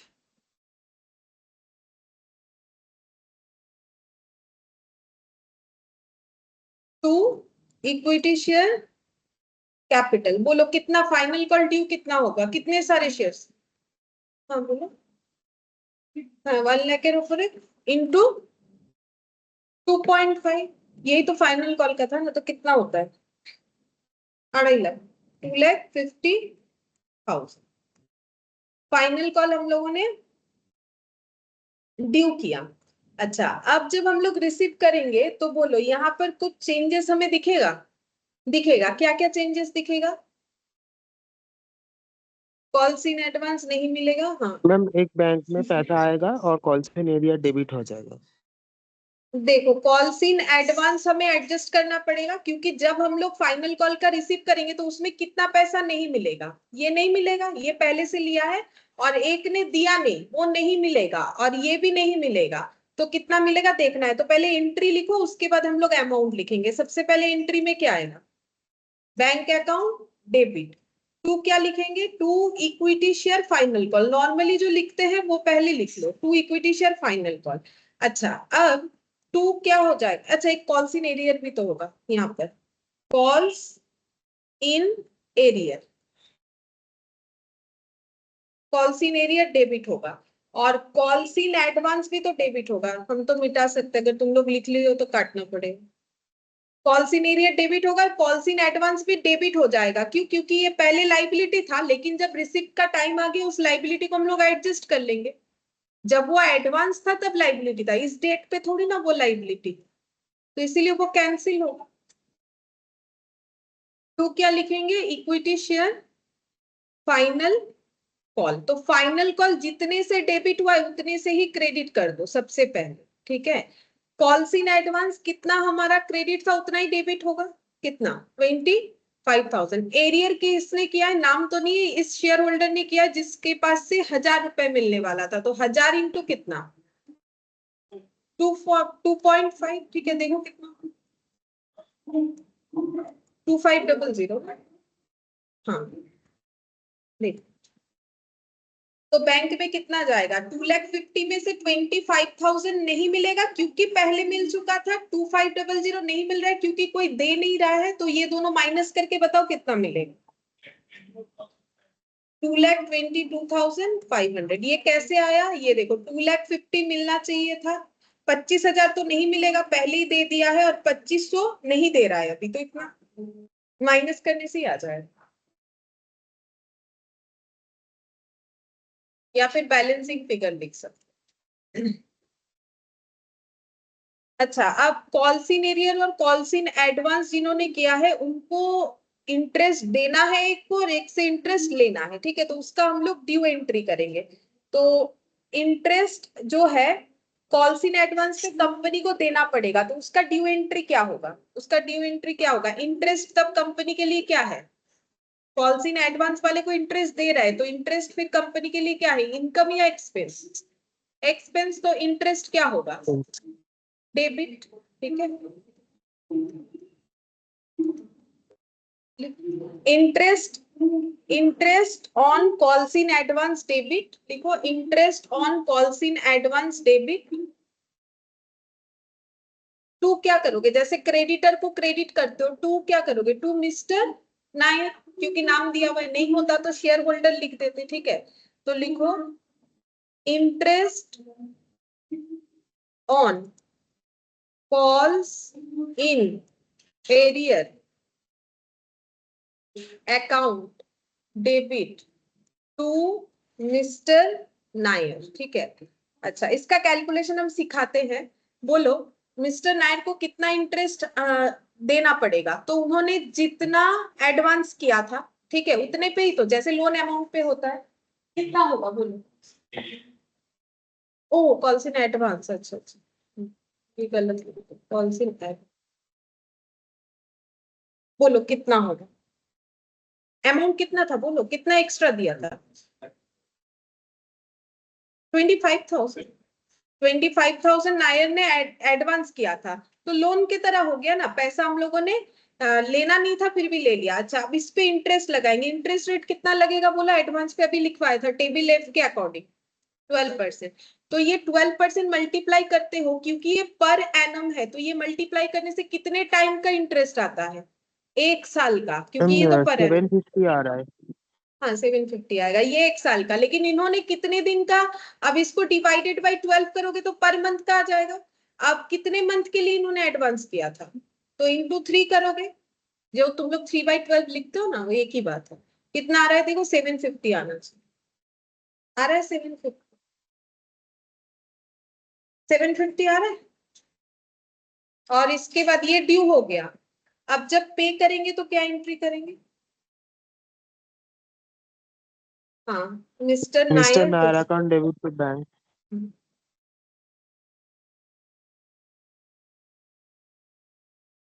to bank 757। अच्छा, अब और एक शेयर होल्डर है जिन्होंने कर रखा है कॉल्स इन एरियर, बोलो उनका, उनसे इंटरेस्ट क्या होगा, मिलेगा? तो वो इनकम है, तो फिर क्या लिखोगे? एंट्री क्या होगा, ड्यू एंट्री क्या होगा? Ma'am, interest on calls in area account debit to bank. हाँ, इंटरेस्ट डेबिट होगा, नहीं करना इंटरेस्ट का, तो इनकम डेबिट की।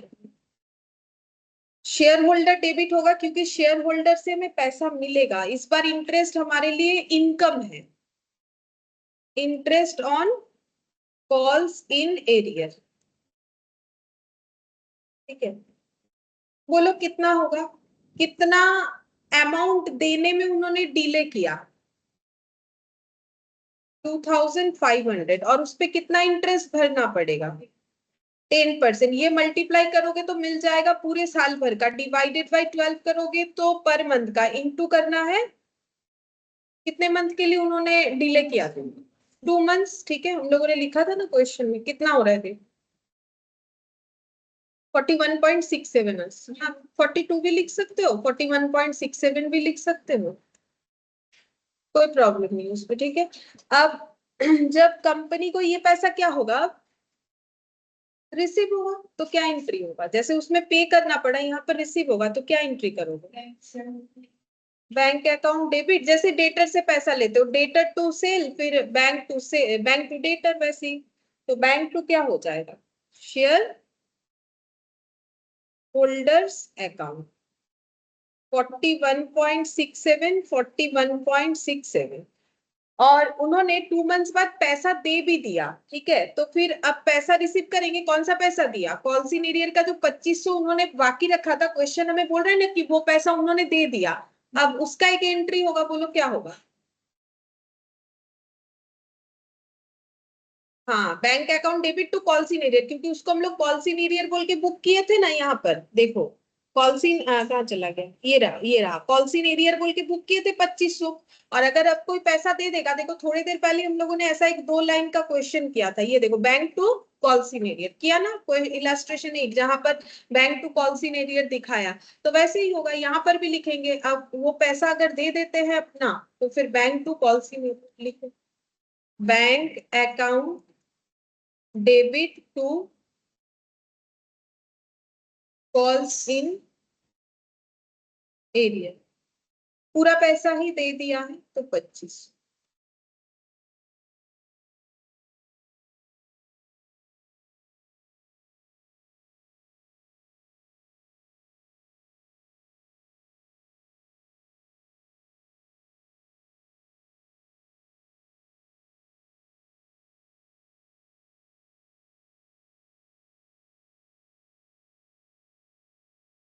अब हम लोग फॉर फीचर ऑफ शेयर्स पढ़ेंगे। ठीक है, फॉर फीचर का मतलब क्या होता है पता है? फॉर फीचर का मतलब,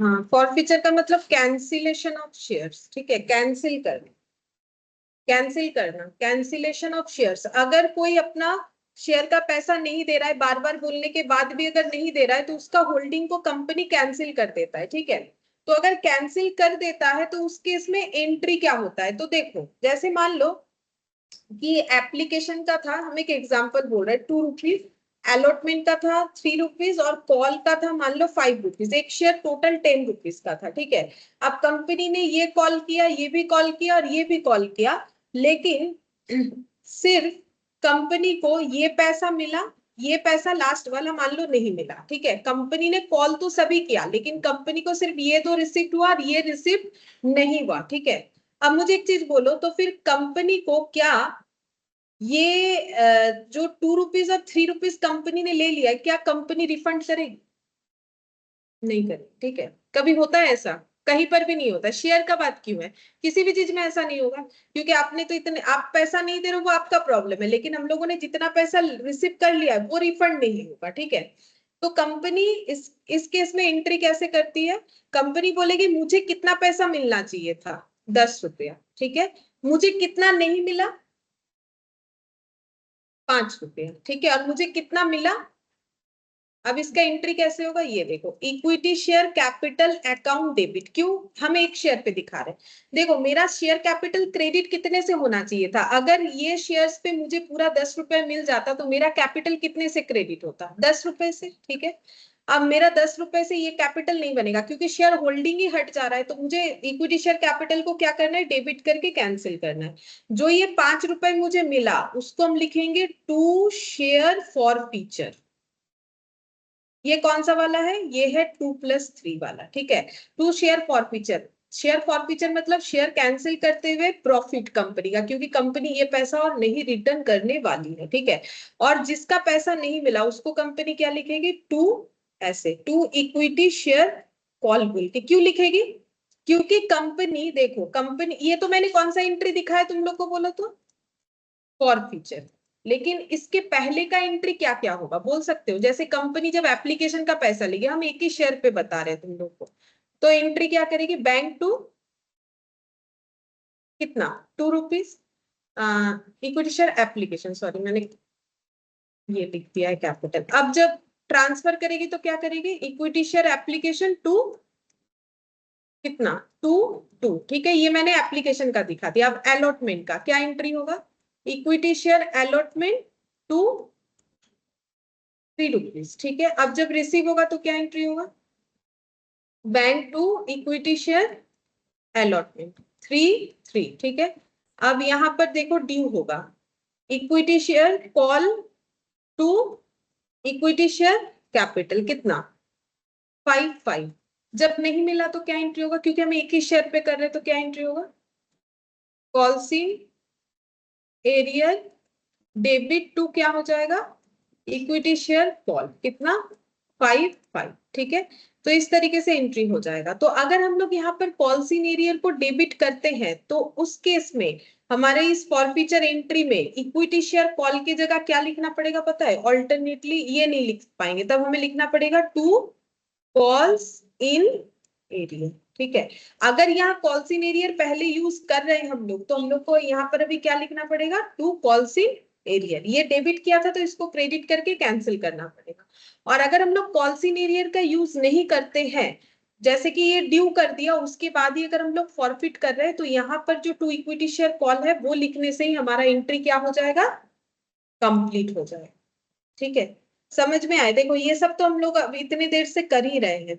यहाँ पर अगर हमें पैसा नहीं मिला तो calls in arrear debit to equity share call. अगर हम लोगों ने यहाँ कॉल्सिन एरियर को डेबिट किया है तो फॉर फीचर एंट्री में मुझे क्या लिखना पड़ेगा? ये नहीं लिख के कॉल्सिन एरियर। और अगर हम ये एंट्री नहीं करते हैं और फॉर फीचर का एंट्री डालते हैं तो उस केस में मुझे क्या करना पड़ेगा? टू इक्विटी शेयर कॉल लिखना पड़ेगा, ठीक है। एक दो क्वेश्चन करो समझ जाओ। अब ये एंट्री में क्या क्या लिखना होता है ये याद रखो। कितना पैसा मिलना चाहिए था, कितना मिला, कितना नहीं मिला, बस इसी से एंट्री होगा। कितना पैसा मिलना चाहिए था, कितना मिला और कितना नहीं मिला, इसी से एंट्री करोगे तो फॉरफीचर का एंट्री बन जाता है, ठीक है। अच्छा चलो अब एक क्वेश्चन देखते हैं, इलास्ट्रेशन 10।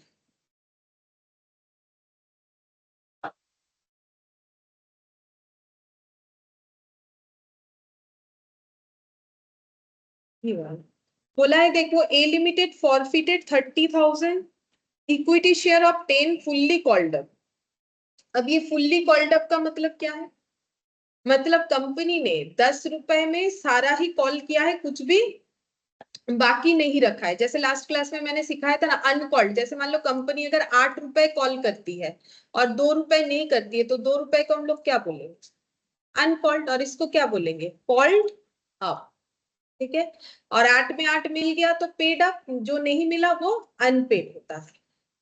तो कंपनी पूरा 10 रुपए कॉल कर चुकी है, held by mister x. Company ने 30,000 शेयर जो मिस्टर एक्स ने होल्ड कर रखा था वो फॉरफिट कर रही है। तो इसका मतलब इन्होंने कुछ नहीं दिया होगा। क्या नहीं दिया है? For non payment of final call 4 each, तो इन्होंने कितना रुपए नहीं दिया है, फाइनल कॉल 4 रुपीज नहीं दिया है. However he paid application 2 per share and allotment 4 per share. तो देखो एप्लीकेशन का कितना दे दिया है इन्होंने, 2 रुपया, अलॉटमेंट का कितना दिया है, 4 रुपया, तो टोटल कितना मिल गया है कंपनी को इनसे, 6 रुपीज पर शेयर. और मिलना कितना चाहिए था, जो कि नहीं मिला, उसी के वजह से ये फॉरफिट कर रहे हैं. This shares were originally issued at par, मतलब ओरिजिनली ये शेयर कैसे इशू हुआ था, 10 का शेयर 10 पे हुआ था, हमें जर्नल एंट्री करने बोला. ठीक है, तो फॉर फीचर का जर्नल एंट्री करने बोला. जर्नल एंट्री फॉर फीचर मतलब इसके अलावा हमें कुछ नहीं करना है, मतलब एप्लीकेशन का पैसा मिला फिर उसका ट्रांसफर ये सब कुछ नहीं करना है, ओनली फॉर फीचर का एंट्री करना है. मतलब कितना पैसा मिलना चाहिए था, कितना मिला, कितना नहीं मिला, इसी से तुम लोग को एंट्री करना. तो देखो क्या होगा, इन the books of A limited, बोलो क्या एंट्री करोगे, सबसे पहले क्या लिखोगे, equity share capital account debit. इसमें हम लोग क्या लिखते थे, कितना पैसा मिलना चाहिए था, पहले बोलो कितना पैसा मिलना चाहिए था, कंपनी जितना कॉल की है सारे पैसे मिलने चाहिए. कंपनी कितना कॉल की है, एक शेयर पे 10 रुपया, इनका कितना शेयर था, तो कंपनी को कितना मिलना चाहिए था, इंटू 10, कंपनी को 3 लाख मिलना चाहिए था. वो कंपनी कैंसिल कर दे रही है क्योंकि उनका होल्डिंग रखना ही नहीं है, तो उनको कैपिटल से हटा देंगे. अच्छा अब बोलो कंपनी को जो पैसा मिला उसको किस में दिखाना है, 2 शेयर फॉर फीचर, लिखो 2 शेयर फॉर फीचर. तो बोलो कितना पैसा मिला कंपनी को, कंपनी को एप्लीकेशन का 2 रुपया और अलॉटमेंट का 4 रुपया, टोटल कितना मिला, कितने शेयर्स पे, 30,000 पे, उनका तो 30,000 ही था ना, तो कितना होता है 1,80,000. ठीक है. अच्छा अब कंपनी को कितना पैसा नहीं मिला और वो किस चीज पे नहीं मिला, फाइनल कॉल पे. तो हम लोग दो चीज लिख सकते हैं, या तो ऐसे लिख सकते हो 2 शेयर फाइनल कॉल, या फिर लिखना पड़ेगा 2 कॉल्स इन एरिया. कोई भी एक एंट्री लिखने से ही होगा, हम दोनों दिखा दिए. तो कितना पैसा नहीं मिला फाइनल कॉल का, 4, कितने शेयर्स पे 30,000, तो कितना हो जाएगा 1,20,000. दोनों नहीं लिखना है, ठीक है, एग्जाम में कोई भी एक लिखना है. और जब पूरा क्वेश्चन करोगे, मान लो पूरा एक कंप्लीट क्वेश्चन दिया जिसमें फॉर फीचर पार्ट है, तब देख लो कि कॉल्सिनेरियर लिखे हो कि नहीं. अगर लिखे हो तो कॉल्सिनेरियर को ही फिर क्रेडिट करना, तब ये मत लिखो अगर पूरा कंप्लीट क्वेश्चन है. और सिर्फ फॉर फीचर बोलेगा तो ऑप्शनल है, कुछ भी लिख सकते हो. लेकिन अगर पूरा क्वेश्चन करोगे जैसे एकदम इशू से लेके फॉर फीचर तक, तब जो यूज करोगे उसी को डेबिट या क्रेडिट करना है. अगर कॉल्सिनेरियर यूज करते हो तो कॉल्सिनेरियर को ही लिखना है, तब ये लिखने का कोई मतलब नहीं है. ठीक है. अच्छा अब हम लोग इलास्ट्रेशन 11 करेंगे. देखो इसमें क्या बोला, ये भी छोटा सा ही है फॉर फीचर का. देखो बोल रहा है x limited forfeited 20,000 equity share of 10 each 8 called up. देखो यहाँ पर क्या लिखा है, 10 ईच 8 कॉल्ड अप. इसका मतलब हाँ, तो कंपनी को कितना पैसा मिलना चाहिए एक एक शेयर्स पे, 8 ही मिलेगा. जब वो डिसाइड कर ही चुकी है कि हम 8 तक ही कॉल करेंगे, तो वो तो ऐसे रिकॉर्ड नहीं कर सकते कि मुझे फॉरफिट जिसका शेयर कर रहे थे उससे 10 रुपया मिलने वाला था, तो वो तो बोले कि मुझे कितना मिलने वाला था, 8 रुपया. अब नॉन पेमेंट क्या हुआ है, फर्स्ट कॉल मनी कितना, 2 रुपीज. ठीक है. Application money 2 per share and allotment 4 per share have already been received. तो 2 रुपए एप्लीकेशन का मिला है और ये क्या है, अलॉटमेंट का 4 रुपए मिला है. तो कितना मिला है, तो 8 में से 6 मिला, कितना नहीं मिला, 2 रुपया, जो कि फर्स्ट कॉल का है.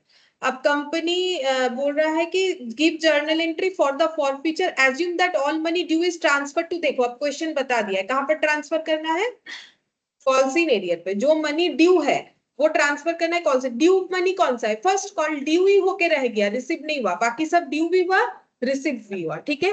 अब फॉर फीचर का एंट्री करेंगे, तो फॉर फीचर का एंट्री कैसे करोगे बोलो, अभी सिखाया. पहले लिखेंगे, क्या लिखेगा कंपनी, पहले कितना पैसा मिलने वाला था, तो उसको हम लोग कैसे लिखेंगे, वो कैपिटल में रखा था हम लोगों ने, वो कैंसिल करेंगे तो equity share capital account debit, कितना शेयर्स था क्वेश्चन में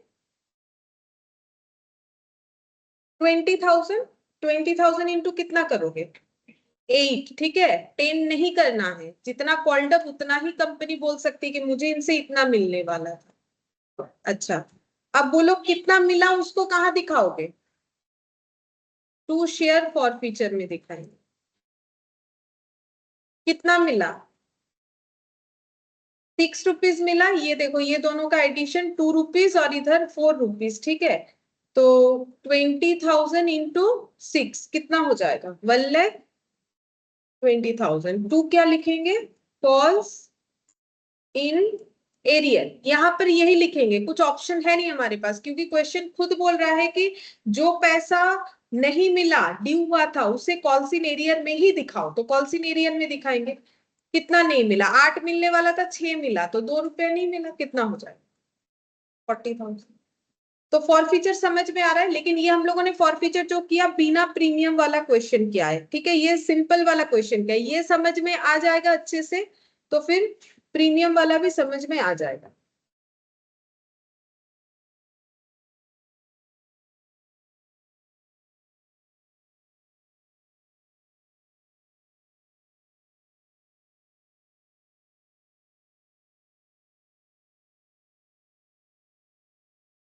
ठीक है, अब प्रीमियम वाला का एक नोट लिखवाते हैं, प्रीमियम अगर हुआ तो उसका किस तरीके से ट्रीटमेंट होना चाहिए, लिखो forfeiture of shares issued at premium, forfeiture of shares issued at premium, मतलब अभी हम लोगों ने जो भी क्वेश्चन किया ना सारा पर वैल्यू पे इशू हुआ था, वो शेयर्स पे फॉरफीचर किया, लेकिन अगर कोई शेयर प्रीमियम में इशू हुआ है और उसका फॉरफीचर हो रहा है तो फिर हमें क्या ट्रीटमेंट करना चाहिए, तो यहाँ पर लिखेंगे if premium is received,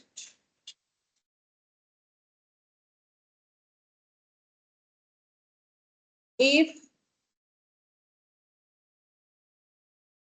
premium is not received,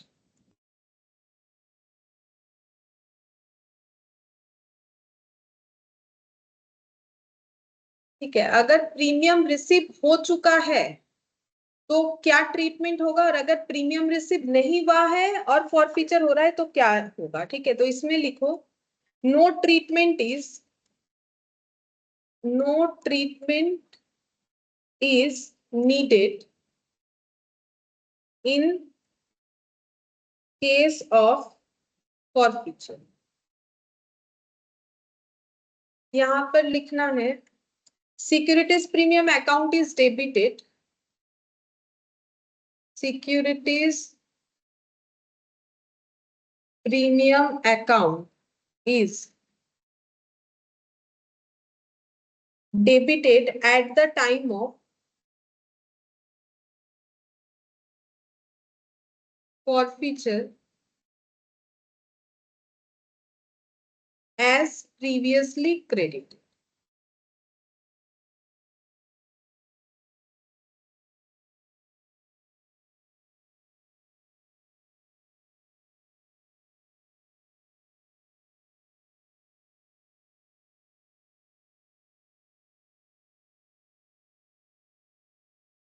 अच्छा पहले हम एक एग्जांपल से समझाते हैं, देखो जैसे मान लो एप्लीकेशन का है 2 रुपया, अलॉटमेंट का है 5 और इसमें मान लो प्रीमियम है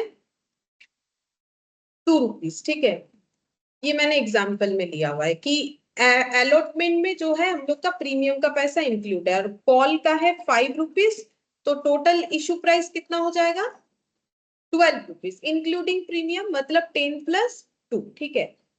अच्छा अब देखो कि मान लो कि मिस्टर ए के पास 100 शेयर्स है, ठीक है, अब इन पे हम ये कैलकुलेशन करके दिखा रहे हैं, अब इन्होंने मान लो एप्लीकेशन भी दिया अलॉटमेंट भी दिया बट कॉल मनी नहीं दिया, तो इनका क्या ट्रीटमेंट होगा, तो सबसे पहले बोलो कि अगर एप्लीकेशन का पैसा आएगा तो क्या एंट्री होगा bank to equity share application कितना होगा 100 इंटू 200 ठीक है। अब ये पैसा कहाँ ट्रांसफर होगा कैपिटल में टू इक्विटी शेयर कैपिटल कितना हो जाएगा 200 ठीक है। अच्छा अब इसके बाद क्या होगा ड्यू होगा अलॉटमेंट तो क्या लिखेंगे बोलो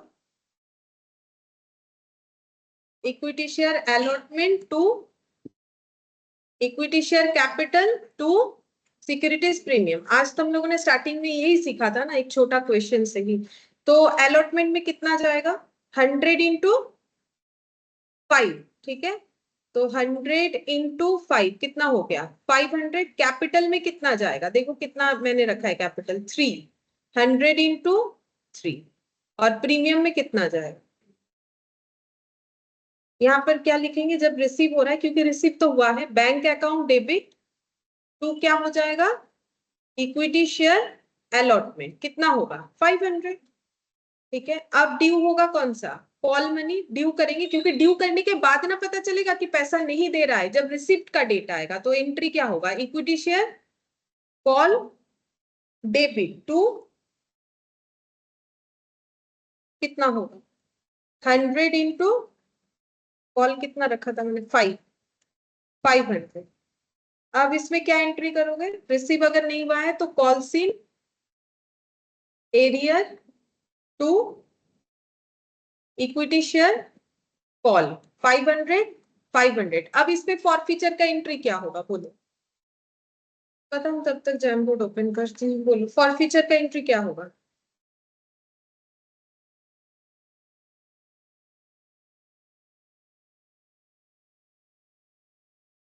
बोलो इतना सारा फॉरफीचर किए equity share capital account ma'am একবার লাস্ট পেজটা একবার দেখাবো equity share capital account debit कितने से होगा बोलो जितना पैसा मिलने वाला था ठीक है। अब यहाँ पर बोलो कि हम लोग को क्या क्या लिखना पड़ेगा पहले तुम लोग एंट्री बताओ equity share capital account debit to क्या हो जाएगा शेयर फॉरफीचर और टू क्या हो जाएगा कॉल्सिन एरियर ठीक है। अच्छा अब देखो कॉल्सिन एरियर में कितना लिखोगे बोलो अभी तो यहाँ रिकॉर्ड किया था 500 ये लिख देंगे 500 रुपए नहीं मिला। अच्छा फॉरफीचर में दिखाओगे कितना पैसा रिसीव हुआ तो कैसे दिखाओगे हम इधर दिखाते हैं 100 शेयर्स पे कितना पैसा रिसीव हुआ वही दिखाना पड़ेगा तो क्या क्या मिला है एप्लीकेशन और अलॉटमेंट ठीक है। अब अलॉटमेंट में क्या था अब प्रीमियम का रूल्स क्या है प्रीमियम इज रिसीव्ड बोलो प्रीमियम रिसीव्ड है कि नहीं है क्यों क्योंकि अलॉटमेंट का पैसा फुल रिसीव्ड है तो उसमें प्रीमियम भी रिसीव्ड है। अगर प्रीमियम रिसीव्ड है तो उसका कोई ट्रीटमेंट करने का जरूरत नहीं है अलग से ठीक है। तो हम लोग यहाँ पर इसको कितने से दिखाएंगे फिर बोलो कितने से दिखाओगे 5 ठीक कितना हो जाएगा 100 इंटू बोलो 5 है तो होगा कितना हो जाएगा 500 और यहाँ पर कितना होगा 100 इंटू कैपिटल में कितना जाएगा जितना पैसा मांगने वाले थे मतलब जितना पैसा हमें मिलना चाहिए था कैपिटल में कितना जाएगा 10 इशू प्राइस 12 है लेकिन कैपिटल में कितना जाता है 10 तो मुझे यहाँ पर कितना दिखाना पड़ेगा 10 तो मुझे ये एंट्री करना चाहिए था ये पैसा मुझे मिलने वाला था टूवर्ड्स कैपिटल यहाँ 12 नहीं लिखना है गलती से भी 12 ₹2 किस चीज का है प्रीमियम का ये क्या लिखा हुआ है कैपिटल फर्स्ट डे ही बोला था कैपिटल का हर एक एंट्री ओनली कैपिटल अमाउंट से ही होगा कभी भी प्रीमियम या डिस्काउंट वैल्यू से नहीं होगा। फॉर ये कॉल्सिन एरियर तो इसमें कोई प्रॉब्लम नहीं है कॉल्सिन एरियर इतना हुआ है। अब फॉरफीचर में जो जाएगा वो अमाउंट की जो हमें मिल चुका है हम लोग रिटर्न नहीं करने वाले। फॉरफीचर में कौन सा अमाउंट जाएगा एप्लीकेशन का और उसके साथ साथ अलॉटमेंट का। अगर प्रीमियम रिसिप्ट है तो उसका कुछ भी ट्रीटमेंट हम लोगों को नहीं करना है। लेकिन मान लो अगर प्रीमियम रिसिप्ट नहीं हुआ हम थोड़ा सा इस क्वेश्चन को फिर से मॉडिफाई करते हैं। मान लो एप्लीकेशन का 2 रुपया दिया है अलॉटमेंट का जो है 5 रुपीज नहीं दिया जिसमें 3 रुपीज कैपिटल 2 रुपीज प्रीमियम और कॉल का जो है 5 रुपीज नहीं दिया तो एंट्री क्या होगा तो बोलो उसमें ये एंट्री सेम रहेगा 1 2 भी सेम रहेगा 3 ये भी सेम रहेगा 4th से चेंज हो जाएगा क्योंकि अगर अलॉटमेंट का पैसा नहीं मिला तो मेरा 4th से चेंज हो जाएगा तो 4th वाले में क्या एंट्री होगा हम फोर्थ नंबर से एंट्री करके दिखा रहे हैं। बोलो फोर्थ नंबर में क्या एंट्री होगा, क्योंकि मैंने बोला अलॉटमेंट से पैसा रिसीव होना बंद हो गया। Calls in arrear, calls in arrear debit to क्या लिखोगे? बोलो। To equity share allotment. अगर मिल जाता है तो bank to equity share allotment, नहीं मिला तो ये वाला ना, कितना 500 500 वही तो दिखाएंगे जो नहीं मिला। अच्छा, अब इसके बाद अगर हम लोग फिर से ड्यू करेंगे, अब देखो ये दो एंट्री सेम होगा, equity share call to call और कॉल सीन एरियर, ये दो एंट्री भी सेम होगा। अगर हम लोग ये मान के चलते कि हम लोग अलॉटमेंट भी ड्यू किए हैं, फर्स्ट कॉल भी ड्यू किया है, ठीक है, तो ये कितना नंबर एंट्री हो गया? ये था मेरा फोर्थ नंबर, इसके बाद फिफ्थ और इसके बाद सिक्स, ठीक है। इसके बाद फिफ्थ नंबर एंट्री और सिक्स नंबर एंट्री क्या होगा? सेम होगा जैसे हम लोगों ने पहले किया, ड्यू। अब मुझे बोलो कि इसमें फॉर फीचर का एंट्री क्या हो?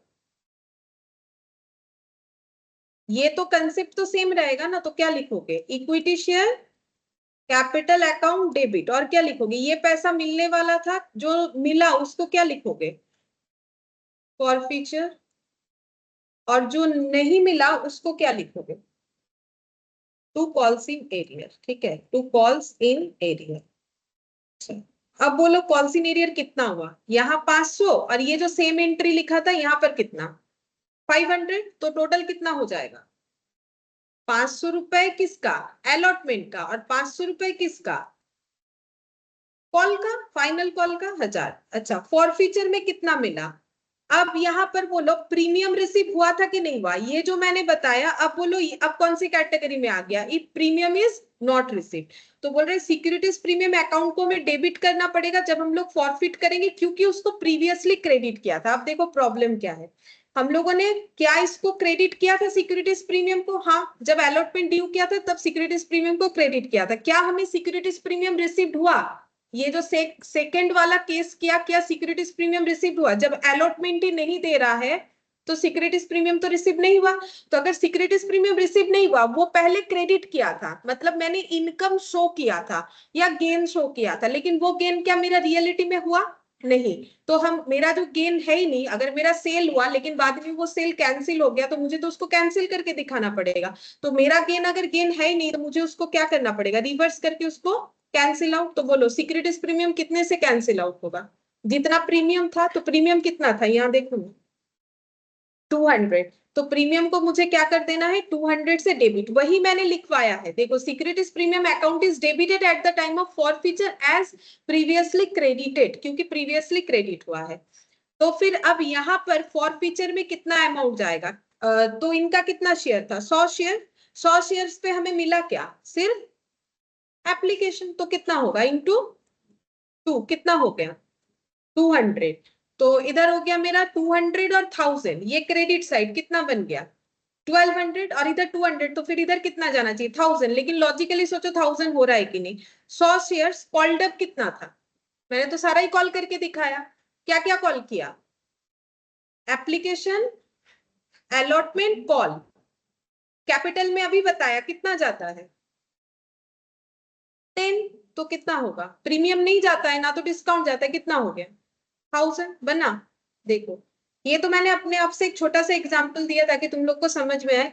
मेन याद क्या रखना है? लॉजिक है। देखो बोल रहा है कि अगर प्रीमियम का पैसा रिसीव हो गया है तो कुछ मत करो। फॉर फीचर के टाइम पे कुछ मत करो, मतलब कब बोल रहा है? फॉर फीचर के टाइम पे अगर प्रीमियम ड्यू हुआ था, जहां भी प्रीमियम इन्होंने रखा था, प्रीमियम ड्यू हुआ, प्रीमियम का पैसा मिल भी गया, तो फिर प्रीमियम को कुछ मत करो। जब फॉरफिट कर रहे हो तो प्रीमियम को कुछ मत करो।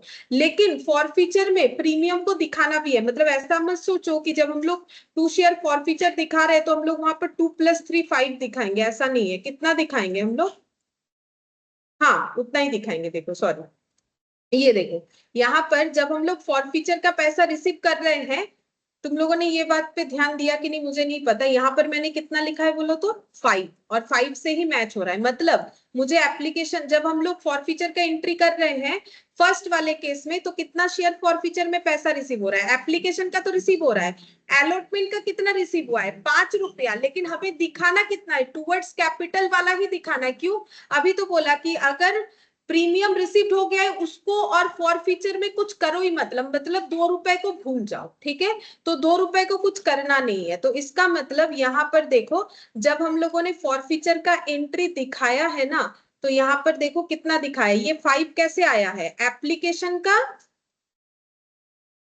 2 और अलॉटमेंट का 3 जो टूवर्ड्स कैपिटल है, मतलब फॉरफीचर में अगर प्रीमियम रिसीव्ड है प्रीमियम का कोई इंपैक्ट नहीं आएगा, ठीक है। और अगर रिसीव्ड नहीं हुआ है तो फिर क्योंकि पहले क्रेडिट किया था तो अभी सिर्फ क्या करना पड़ेगा, डेबिट करना पड़ेगा और कुछ नहीं, ठीक है। ये याद रखना है। और क्वेश्चन तुम लोग ये एक बार ट्राई करके देख सकते हो। इलास्ट्रेशन आई थिंक 11 किया क्या अभी हम लोगों ने, हाँ 12 वाला जो है ये प्रीमियम बेस्ड क्वेश्चन है, क्वेश्चन नंबर 12 ये ट्राई कर सकते हो, इसमें प्रीमियम वाला क्वेश्चन है, ये हम होमवर्क दे रहे हैं, ठीक है। बाकी नेक्स्ट क्लास में करेंगे।